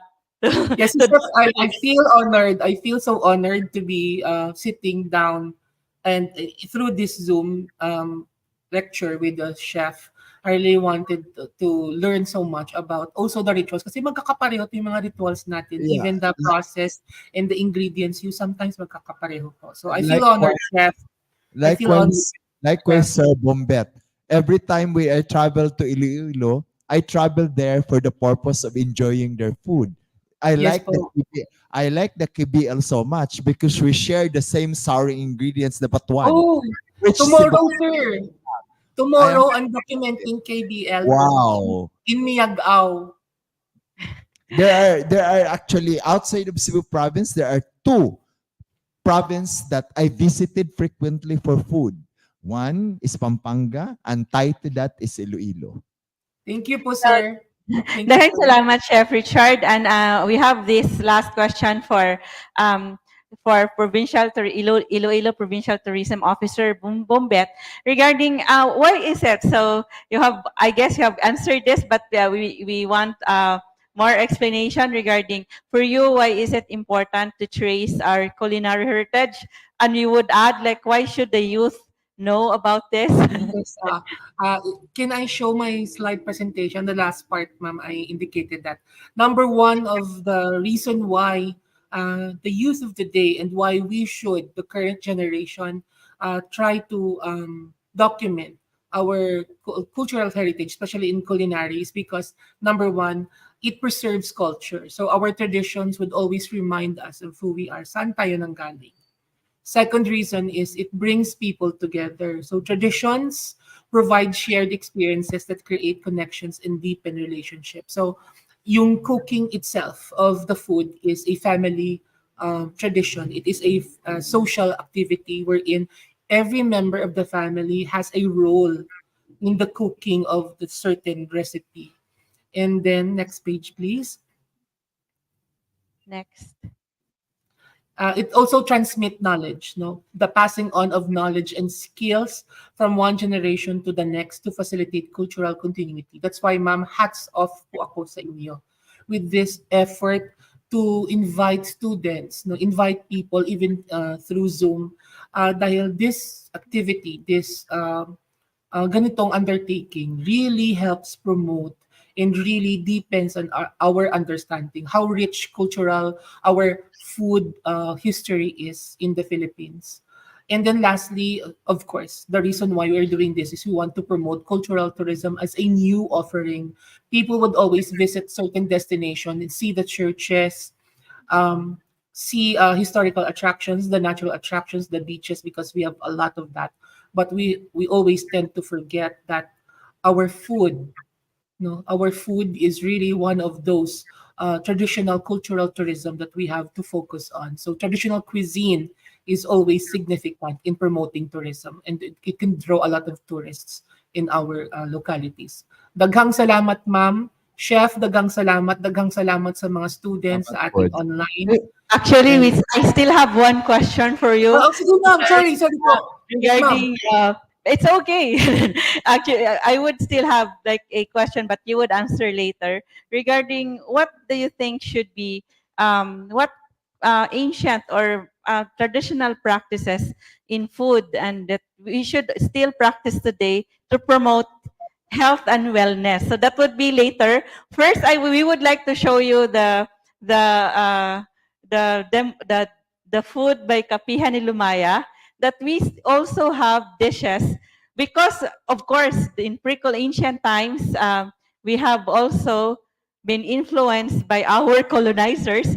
Right now, even in Cebu, there is a book that says 80% of our dishes are influenced by Spanish influence.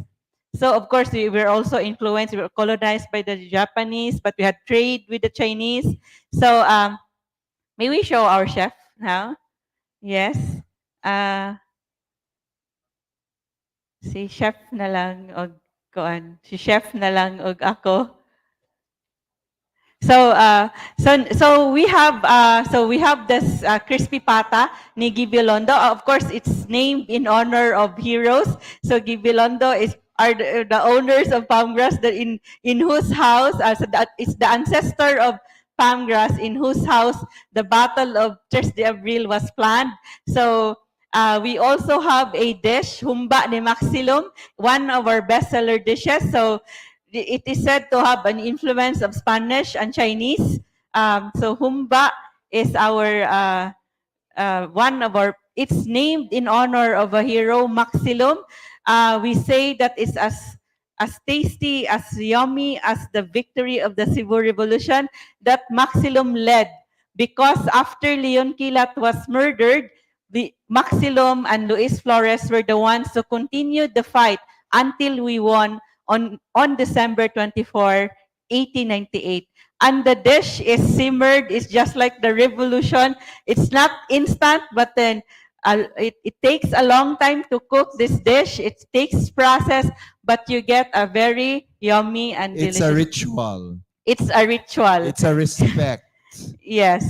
So aside from the humba ni Maxilum, we have our version of the paella ni Inocencio Honquera. The street here where Palmgrass is located is named in honor of Gobernador Inocencio Honquera, a Spanish bishop. Is this the seafood paella or our Inocencio Honquera paella? So it has chorizo so this is a yummy dish. It's also influenced by the Spanish Spanish paella.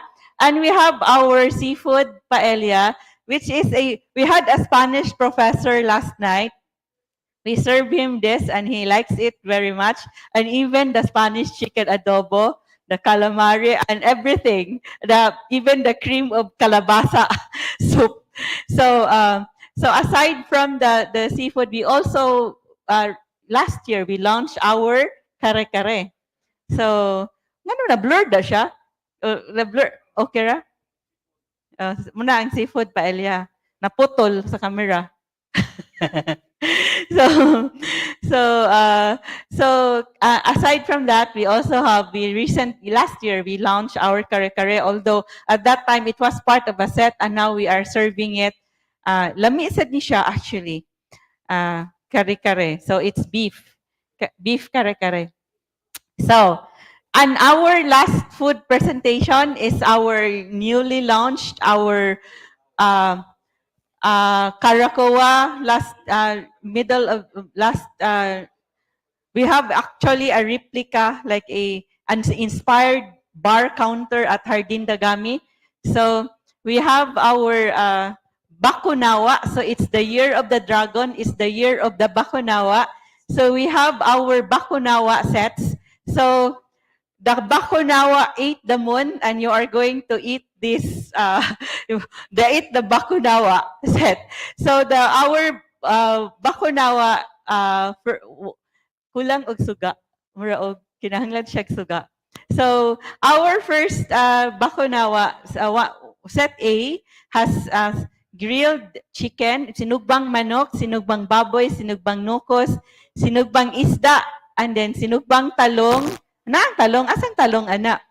And then sinugbang, so there is also a garlic buttered shrimp with steamed okra. Asang okra? Torang okra. Unsay ko na dip, ana? Unsay dip? Ha? Ang i-dip ba? Unsay iyang sausawan? A native sauce. With also, of course, rice. And our second set, the first set is good for 5 persons, only for 1,999. And also the second set, good for 4 persons, is 1,430. And then we have grilled chicken. Oh, so on a stick, it's sailing now. It's now mo na siya ang kuan set B. So kung mag-sail ka na kay kanang sail. So, ang layag kay nahimo ng manok. Sinugbang manok with sinugbang baboy. And then we have also, unsa na sa Binisaya? Unsa Binisaya sa salted egg? Salted egg mo ninyong ibutang dire. Di ko balo, unsa Binisaya sa salted egg? Tagalog na itlog, parat na. So parat na ining kabisaya na. Itlog maalat in Tagalog. So it has itlog nga parat. Maalat, parat di ay.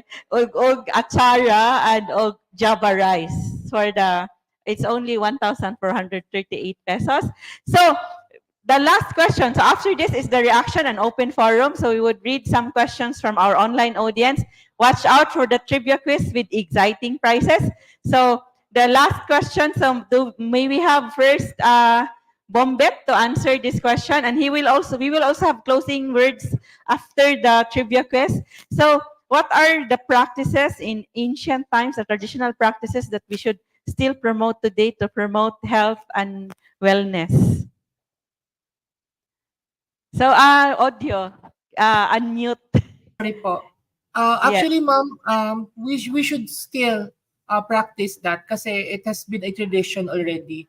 The generations of those families who have been practicing that are still doing it, and our role in the government sector is really to document, to make sure that these practices are being continued, and to create awareness so that more people, especially the younger generations, would learn from it and would be more aware that we have a very rich culture, and that is something that we should be very proud of.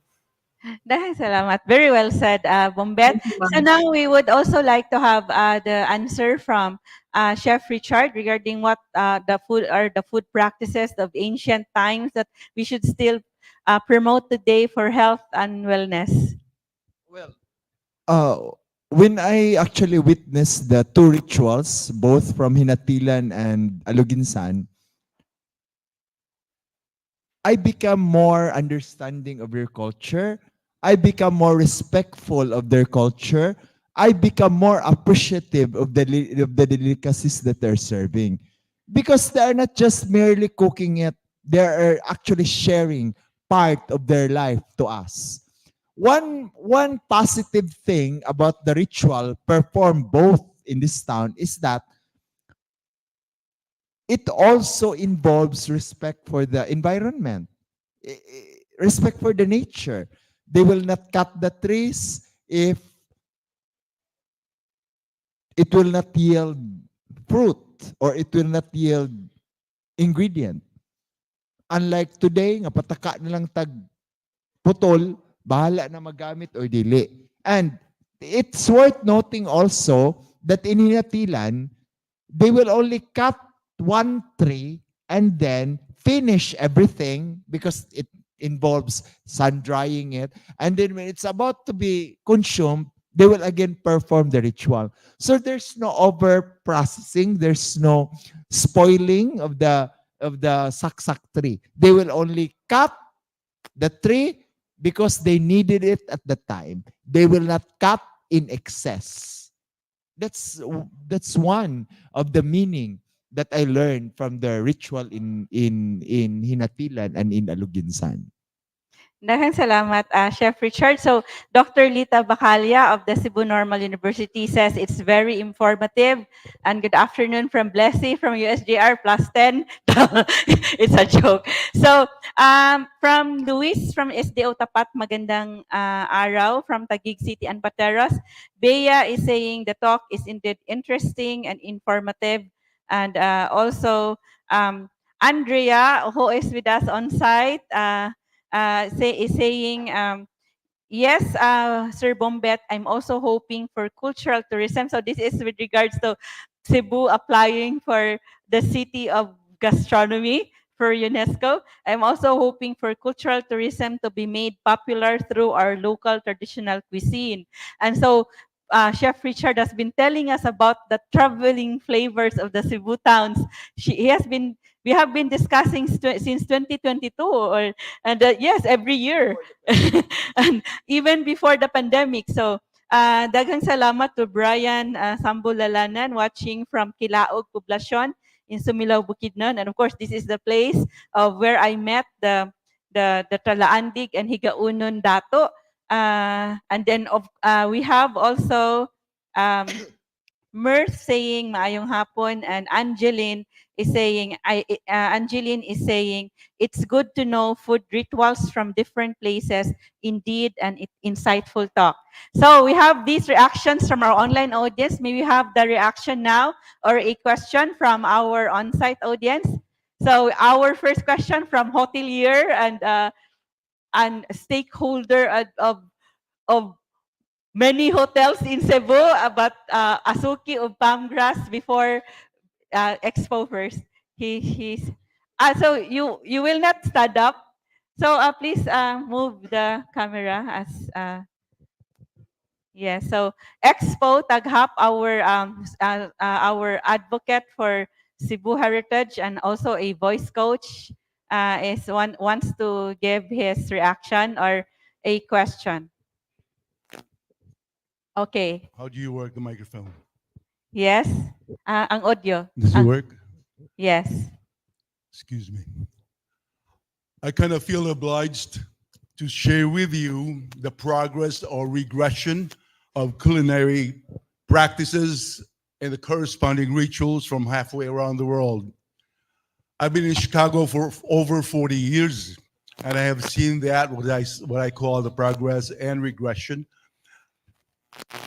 The first progress in Chicago, we now have 3 Jollibee restaurants. We still believe in regionalistic culinary arts.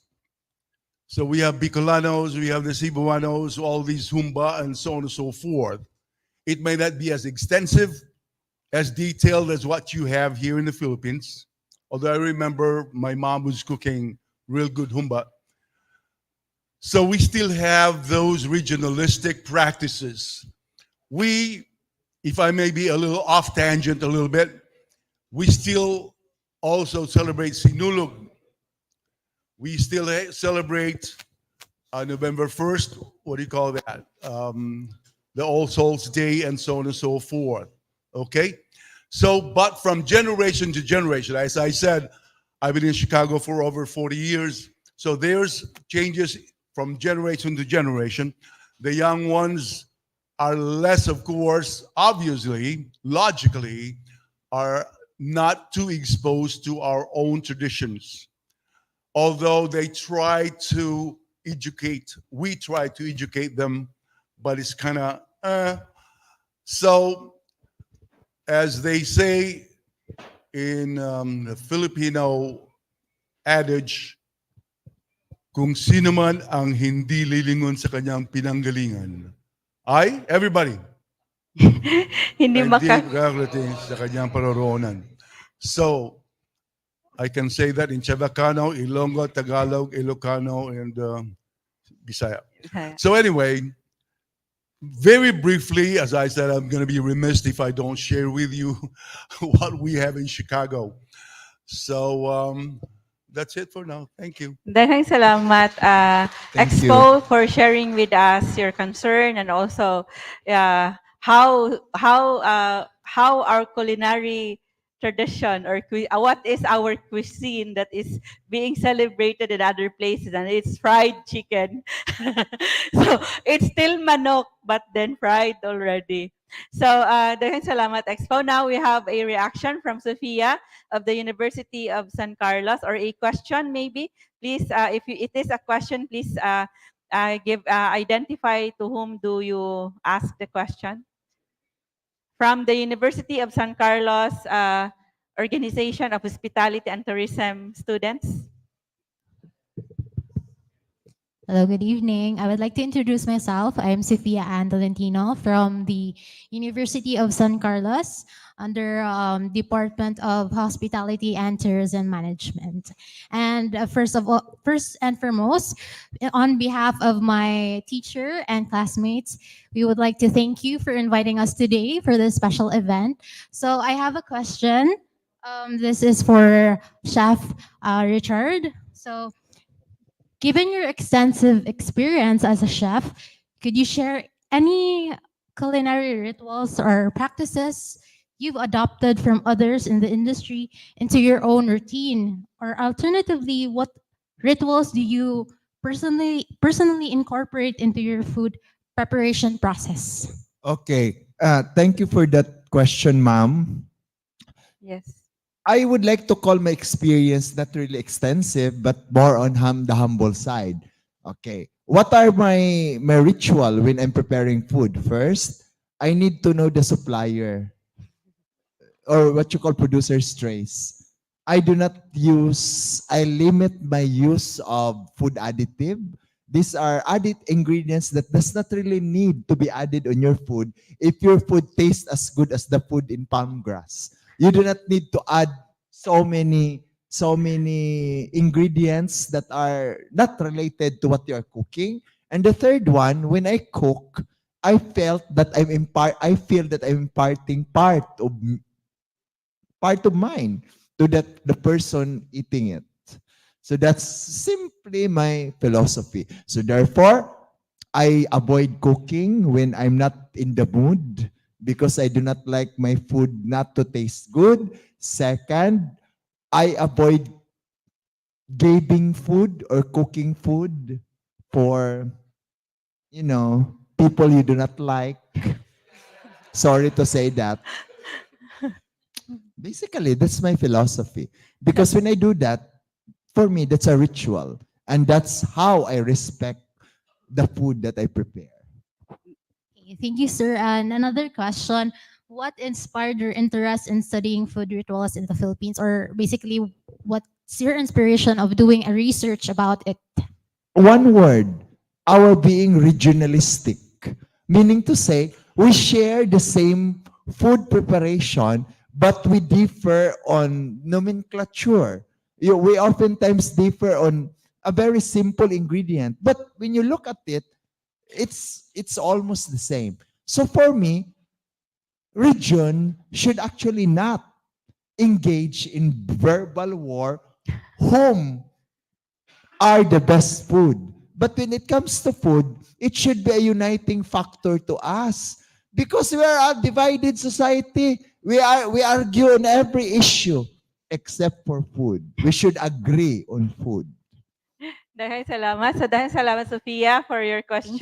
Thank you, Chef. So do we have a reaction or a question from also from, so this is now from USJR. So do we have Bombet also, if there is a reaction for Bombet's talk? Yes. So please introduce yourself and please, if it is a reaction or if it is a question, please tell us to whom do you address the question. Good afternoon, everyone. So I'm Kanaya Francis Claire from the University of San Jose Recoletos from the Hospitality Management Department. So for my question is for Chef How. So I think all of us are very much aware of the modern changes nowadays. So for my question, how has the modernization affected the preservation of traditional Cebuano food rituals? Okay, I think that question, you should direct it more to your parents because your parents are already born during the 1980s. Colon is different at the time. There is no Jollibee, there is no Chowking, there is no pollution of fast food. There are only food stall operated by local vendors, and the food offering at the time are varied. From the binalot pansit, from the artisanal bakery, from the barbecue that is not contaminated with food coloring. It's rich. Sad to say, Colon now is not as rich as before. It's rich in terms of mall, but the selection is very, very limited. It's impoverished. You want to eat, there are only two choices, fast food or karinderia. At that time, fast food is out of the picture, and we are better at that time. I have nothing against fast food, pero that's my personal observation. I am somewhat nostalgic of the time when I'm still in high school, walking around Colon. In short, I feel hungry. I will eat anywhere, and the food are varied, very delicious. Those food has disappeared, and it's not going to come back. Why? Because of fast food. Thank you, Chef. Daghang salamat. Daghang salamat to from the student from USJR. So maybe you would also like to ask that same question for Bombet, the question given by the student, the hospitality management student. How does the modernization affect the food traditions in Iloilo also? Well, the main reason why we're doing cultural mapping, it's because we wanted to preserve our local culinary, the traditions, the way how it is prepared. And I think it is our role in the government, not only as government official, but also our role as individuals, as Ilonggos or as people of the Philippines, as Filipinos, that we need to preserve these culinary traditions because this will tell us really who we are. This tells us who we are, how we have become what we are now, and we should be very grateful of our ancestors for handing us these culinary recipes that are still being used. So the cultural mapping templates that we are submitting to the National Commission for Culture and the Arts actually will keep these recipes, traditional recipes, for everybody to read, for everybody to understand, and for everybody to appreciate. Daghang salamat, Bombet. So we would now go to our trivia quiz. There is still a reaction from our tour guide. So we have also a reaction online from Andrea. Food should be a uniting factor for us, and I totally agree, Chef How. So this is from Andrea here. So there is a reaction from tour guide Ellen. So is it reaction or a question? Question? Yes, Sige. good afternoon, Chef How. This is from the tour guides community. So we all know that Magellan traveled and do his navigational because of the conquest for the spice. And here in the Visayas, especially Cebu, we have also our local spice, which is known as kaningag, or the Cebuana cinnamon costs. So we would like to know exactly if there are particular dishes in the pre-colonial that we use as this local spice that we have. Pardon, ma'am. Please show chef. Kaningag. Kaningag, the cinnamon? Yeah. The local cinnamon? Yes. Okay. If What particular dishes particular that you're dishes? using this local One is spice? actually the inununan. Inununan. Yeah, I have tasted one inununan. I think if my memory serves is right, it's in Alcoy, where they are using the kaningag as a flavoring to their inununan.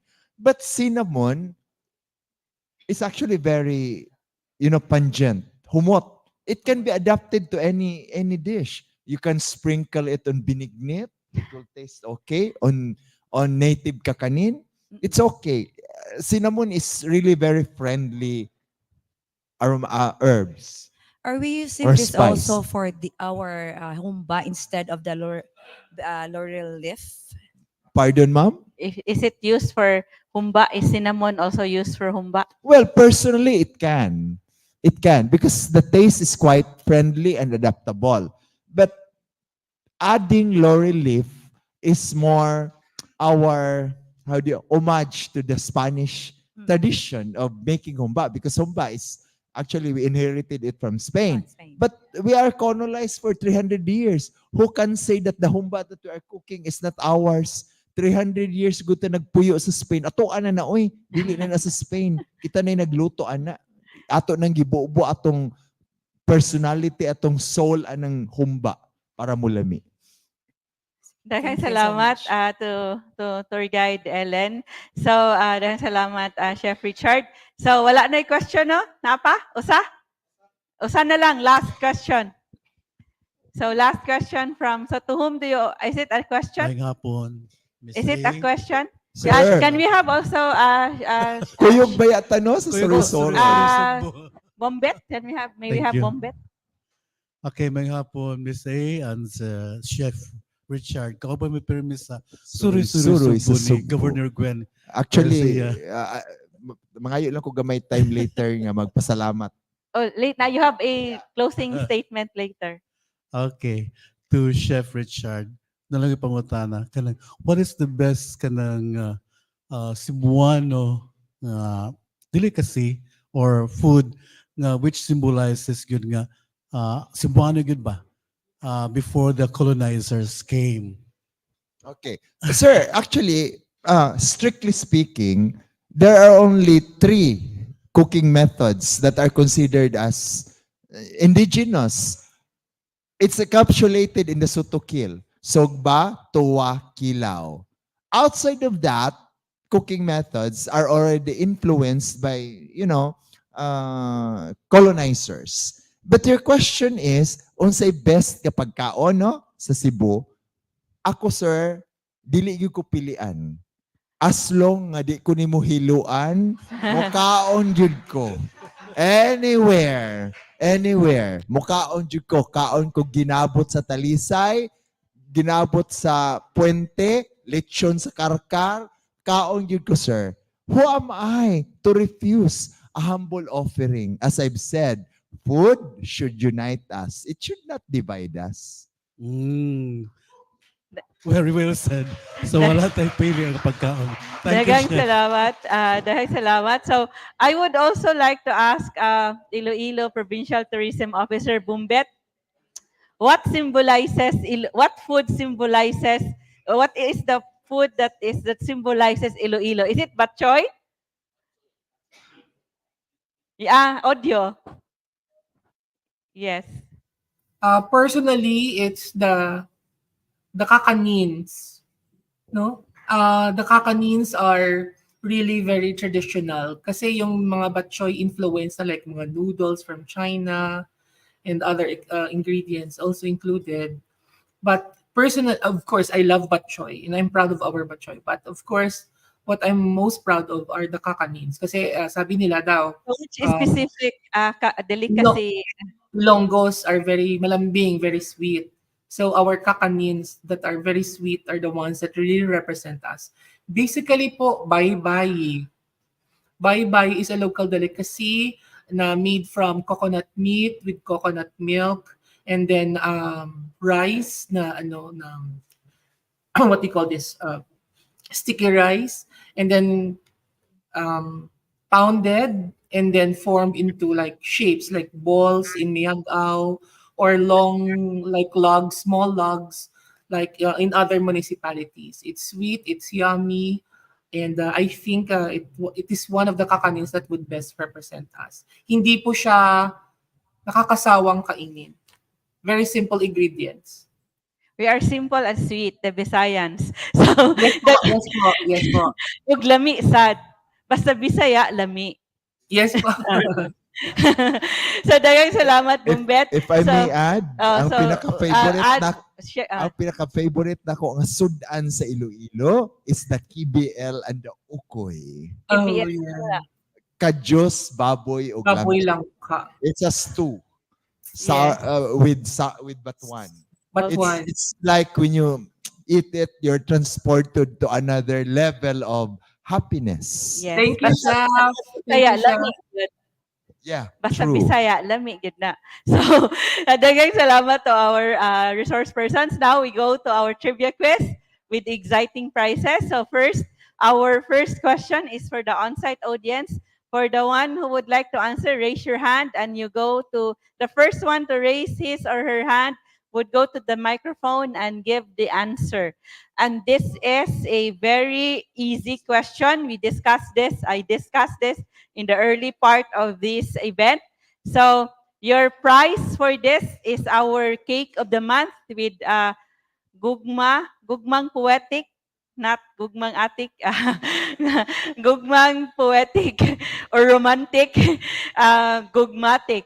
And then it has strawberry, basil, and oregano. So, do you have spices with a sweet dish? Kay nga na man ta kalami. So, naagid na ikuan, spice, sugar and spice. So, the question is this. Name a dish among a handful of dishes that I mentioned. So this is food, not a drink. Name a dish offered. So this is a food. Name a dish offered for the diwata in a babaylan ritual in 1521 Cebu. So name a dish offered for the diwata in the pag-anito ritual. Raise your hand. So, sige, from the USJR. Mo compete ang taga San Carlos ali ha. So, name a dish. So, Putumaya. Pwede na. Rice cake mo na. So, congratulations. So, what's your name? Owi. Ha? Owi. Ano sa to? Owi. Chloe? Owi. You list the name, Chloe. What's the last name? Ortiz. Owi Ortiz. Owi. Owi. Owi Ortiz. Congratulations to the student of Chef Richard for knowing one dish offered for the diwata in the babaylan ritual in 1521. So, the next question, unsa man ni? For the kuan lang gihapon ni from the on-site gihapon ni audience kay ang the third question is for online. So the second question, the prize for this is a lumay cocktail with bahalina and cranberry. So it's just a drink for fun. According to folklore, if you let someone drink a lumay, that person would fall in love with you.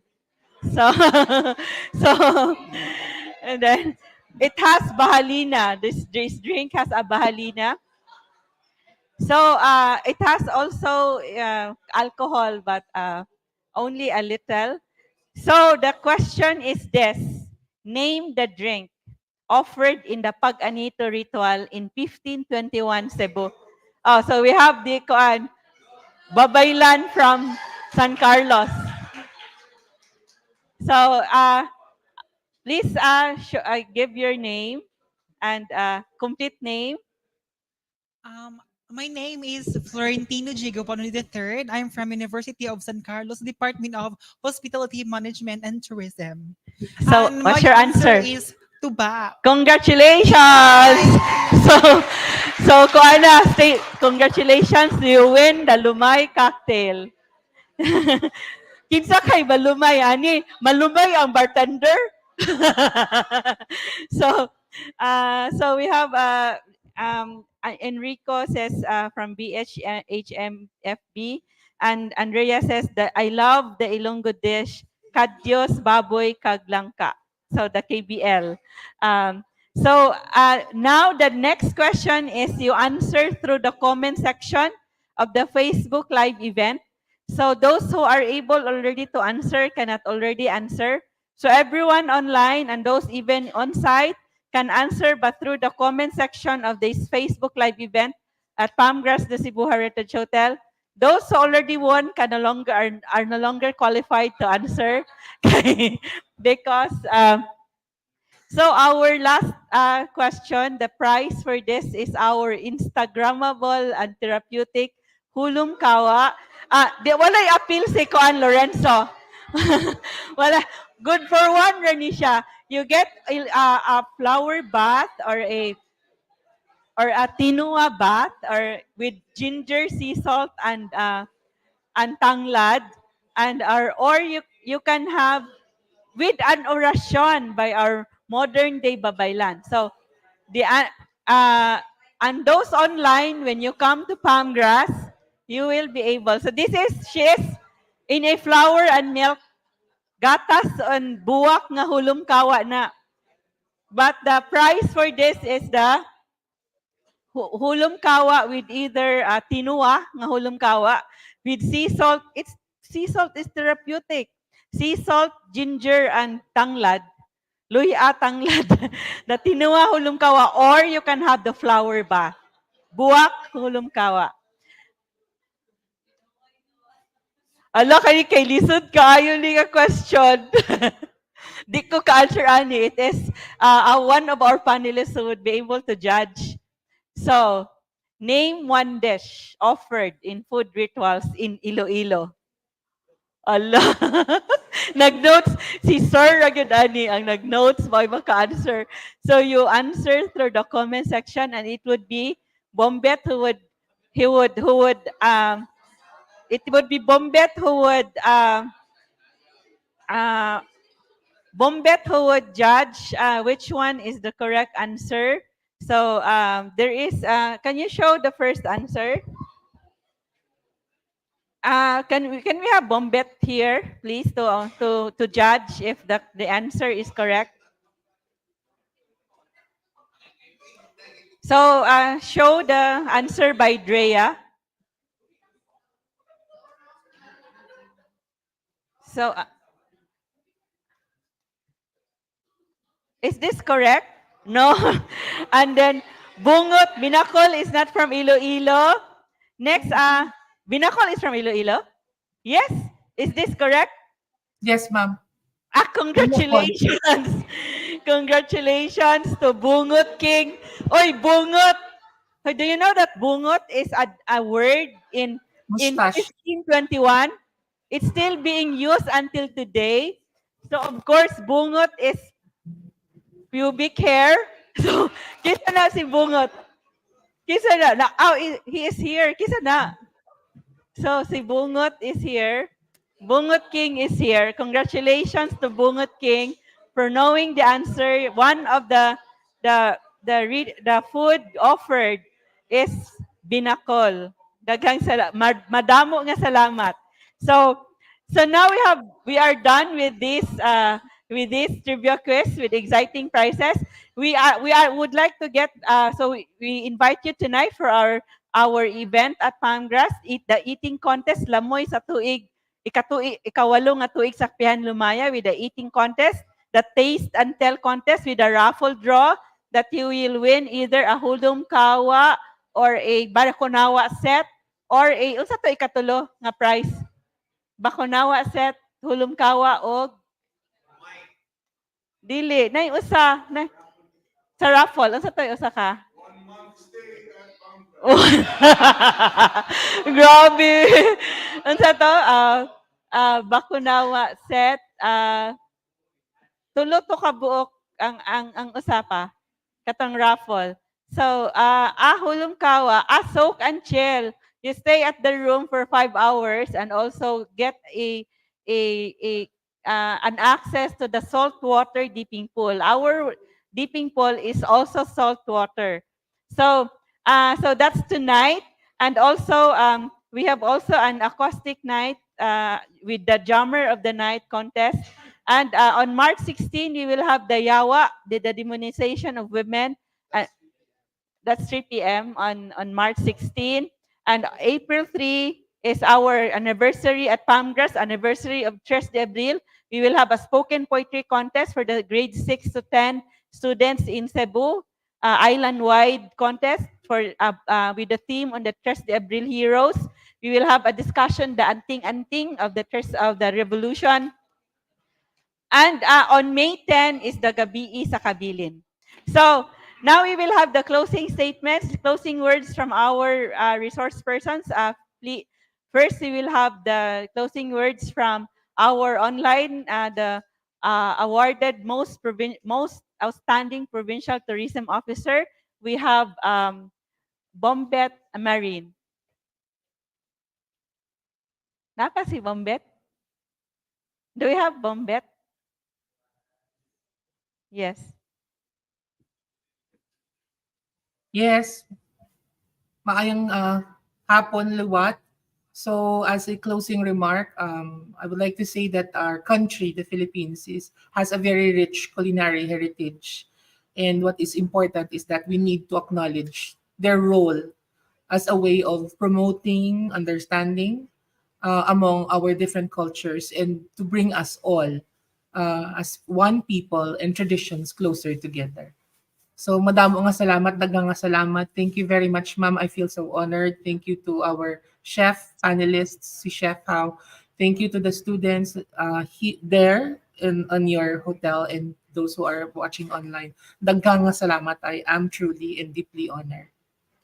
Madamo nga salamat, Bombet. It has been a pleasure listening to your sharing about the traditional food rituals in Iloilo, and we're so proud of Iloilo being the City of Gastronomy of UNESCO in 2023. And so now we will also have, so actually Chef Richard has videos to show that he mentioned about the ritual. So, so later na. So we will have Chef Richard, and he will have his closing thank you words. But he would want us to watch this video of the rituals in Hinatilan and Aluginsan. Pila ka minutes? Mubo ra? 2 minutes. 2 minutes. Sige. 1 minute per time. So pwede magpasalamat na lang kadaan? Yeah. So may we have Chef Richard while we are preparing the videos? Okay, thank you very much also. You know what? Nana di ay. Please show Chef Richard also. Sige. Will you explain it, the video? Yeah, it's now the process in Hinatilan where they are offering the ritual, cutting now the saksak tree. And then after that, they will sun dry it and then pound it. That's the one. It looks like traditional lubok. Okay? Ilan na siyang isift. Yan. Using a very fine cloth.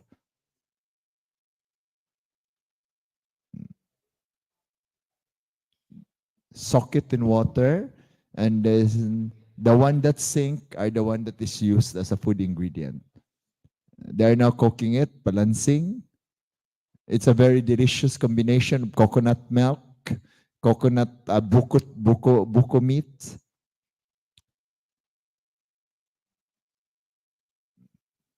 It looks like a pancake, that one. Tinumpik.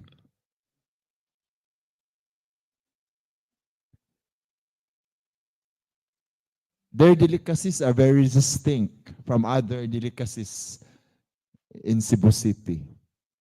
Okay? Next is the Aluginsan.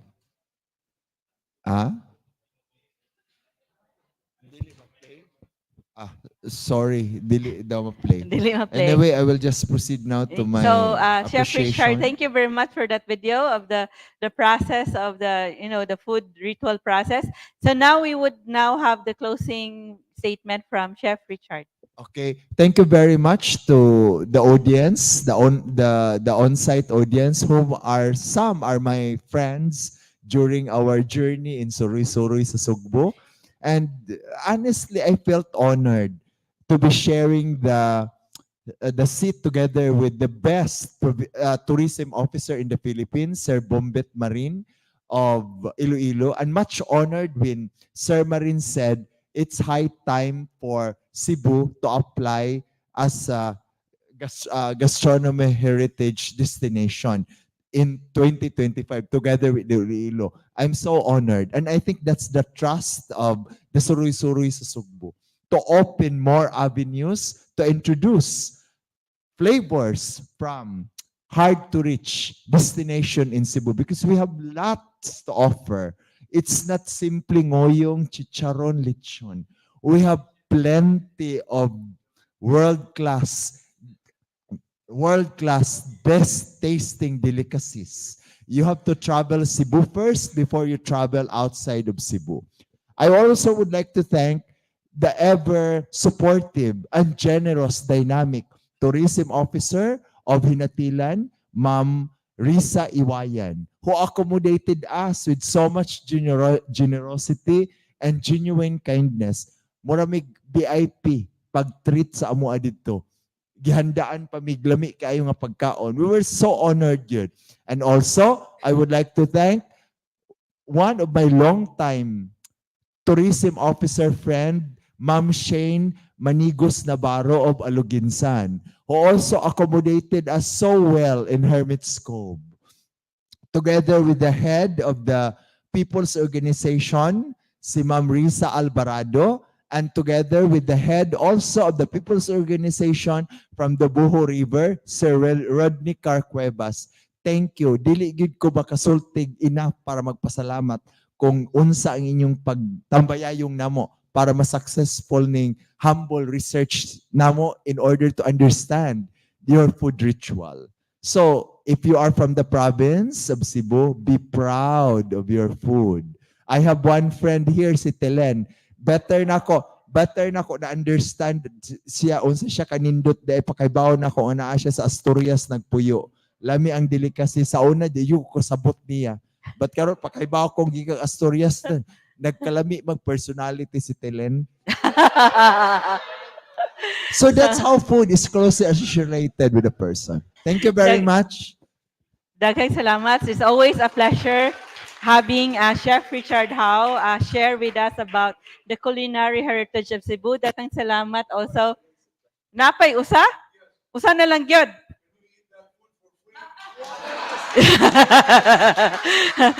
So, yes, it's the best question. So daghang salamat to everyone for journeying with us, the pleasurable journey, the gastronomic journey with us to our ancient food rituals in the Visayas. So daghang salamat to everyone who came here on site. Daghang salamat to our audience online, Daniel Nino and Ina, Eljon, those who just greeted us. And so, daghang salamat to our partners, to the Central Visayas Association of Museums, Trust the Abril Foundation, Bisdak Pride, the Andy Heritage Center, Iloilo, Provincial Culture, Arts, History, and Tourism Office, the University of San Carlos Department of Tourism and Hospitality, the USC Student for Hospitality Organization and Tourism Services, USJR Hospitality Management Society, the USJR Tourism and Hospitality Management Department. Daghang salamat o And also, malipayong hapon. insert lang ko. I also would like to thank the USJR Culinary, the food and beverage organization, for doing most of the research field work. Wala lang sila ka-attend kay naa sila klase. And most of all, thank you Ma'am Caridad for your, again, for your humble, Agripina, Gibelondo for your usual trust. You know, there's a certain enjoyment when you pronounce the name Agripina. Yes. Actually, I am named Agripina, and I also named my Facebook Caridad. It's the birthday of my grandmother Caridad today. And then she had a restaurant here in the 1950s. She served beer and fried chicken for those who encamped there at the UV. Wow. So, Amazing. happy birthday to my very powerful and very powerful grandmother Caridad. Very powerful grandmother Caridad. So maayong hapon, malipayong pagsaulog sa ikawalong katuig sa Kapihan ni Lumaya. We would like to show you this award-winning song that we produced in 2018, also written by award-winning poet Adonis Dorado. Hugot Pasuot. Daghang salamat og malipayong hapon natong tanan.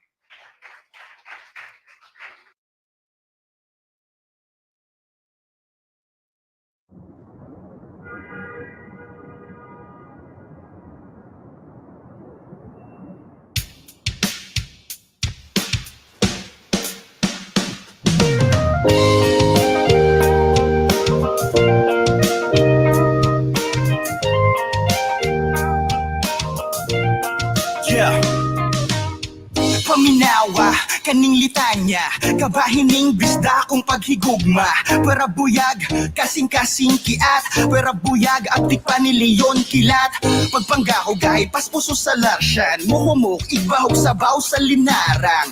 Humukog ilong, tanalaag tas kulon, at tuon, tadapit nga makasaysayon. Lapik sa dila, ugrot siya sa pulong, dugan mo siguradong makumong-kumong. Hugot pasuot, hugot pasuot, hugot pasuot.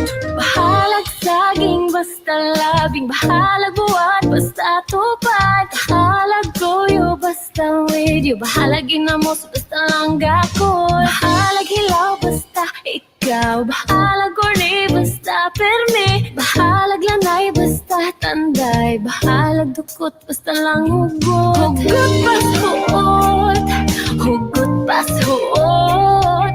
Kasing-kasing kapuno sa kahimuon. Huot pas hugot, huot pas hugot. Ikaw ako'y forever, wala'y magbuot.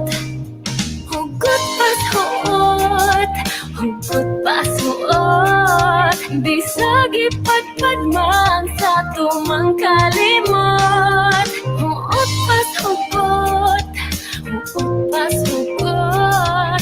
Sa dalan kulon kita mag-abot.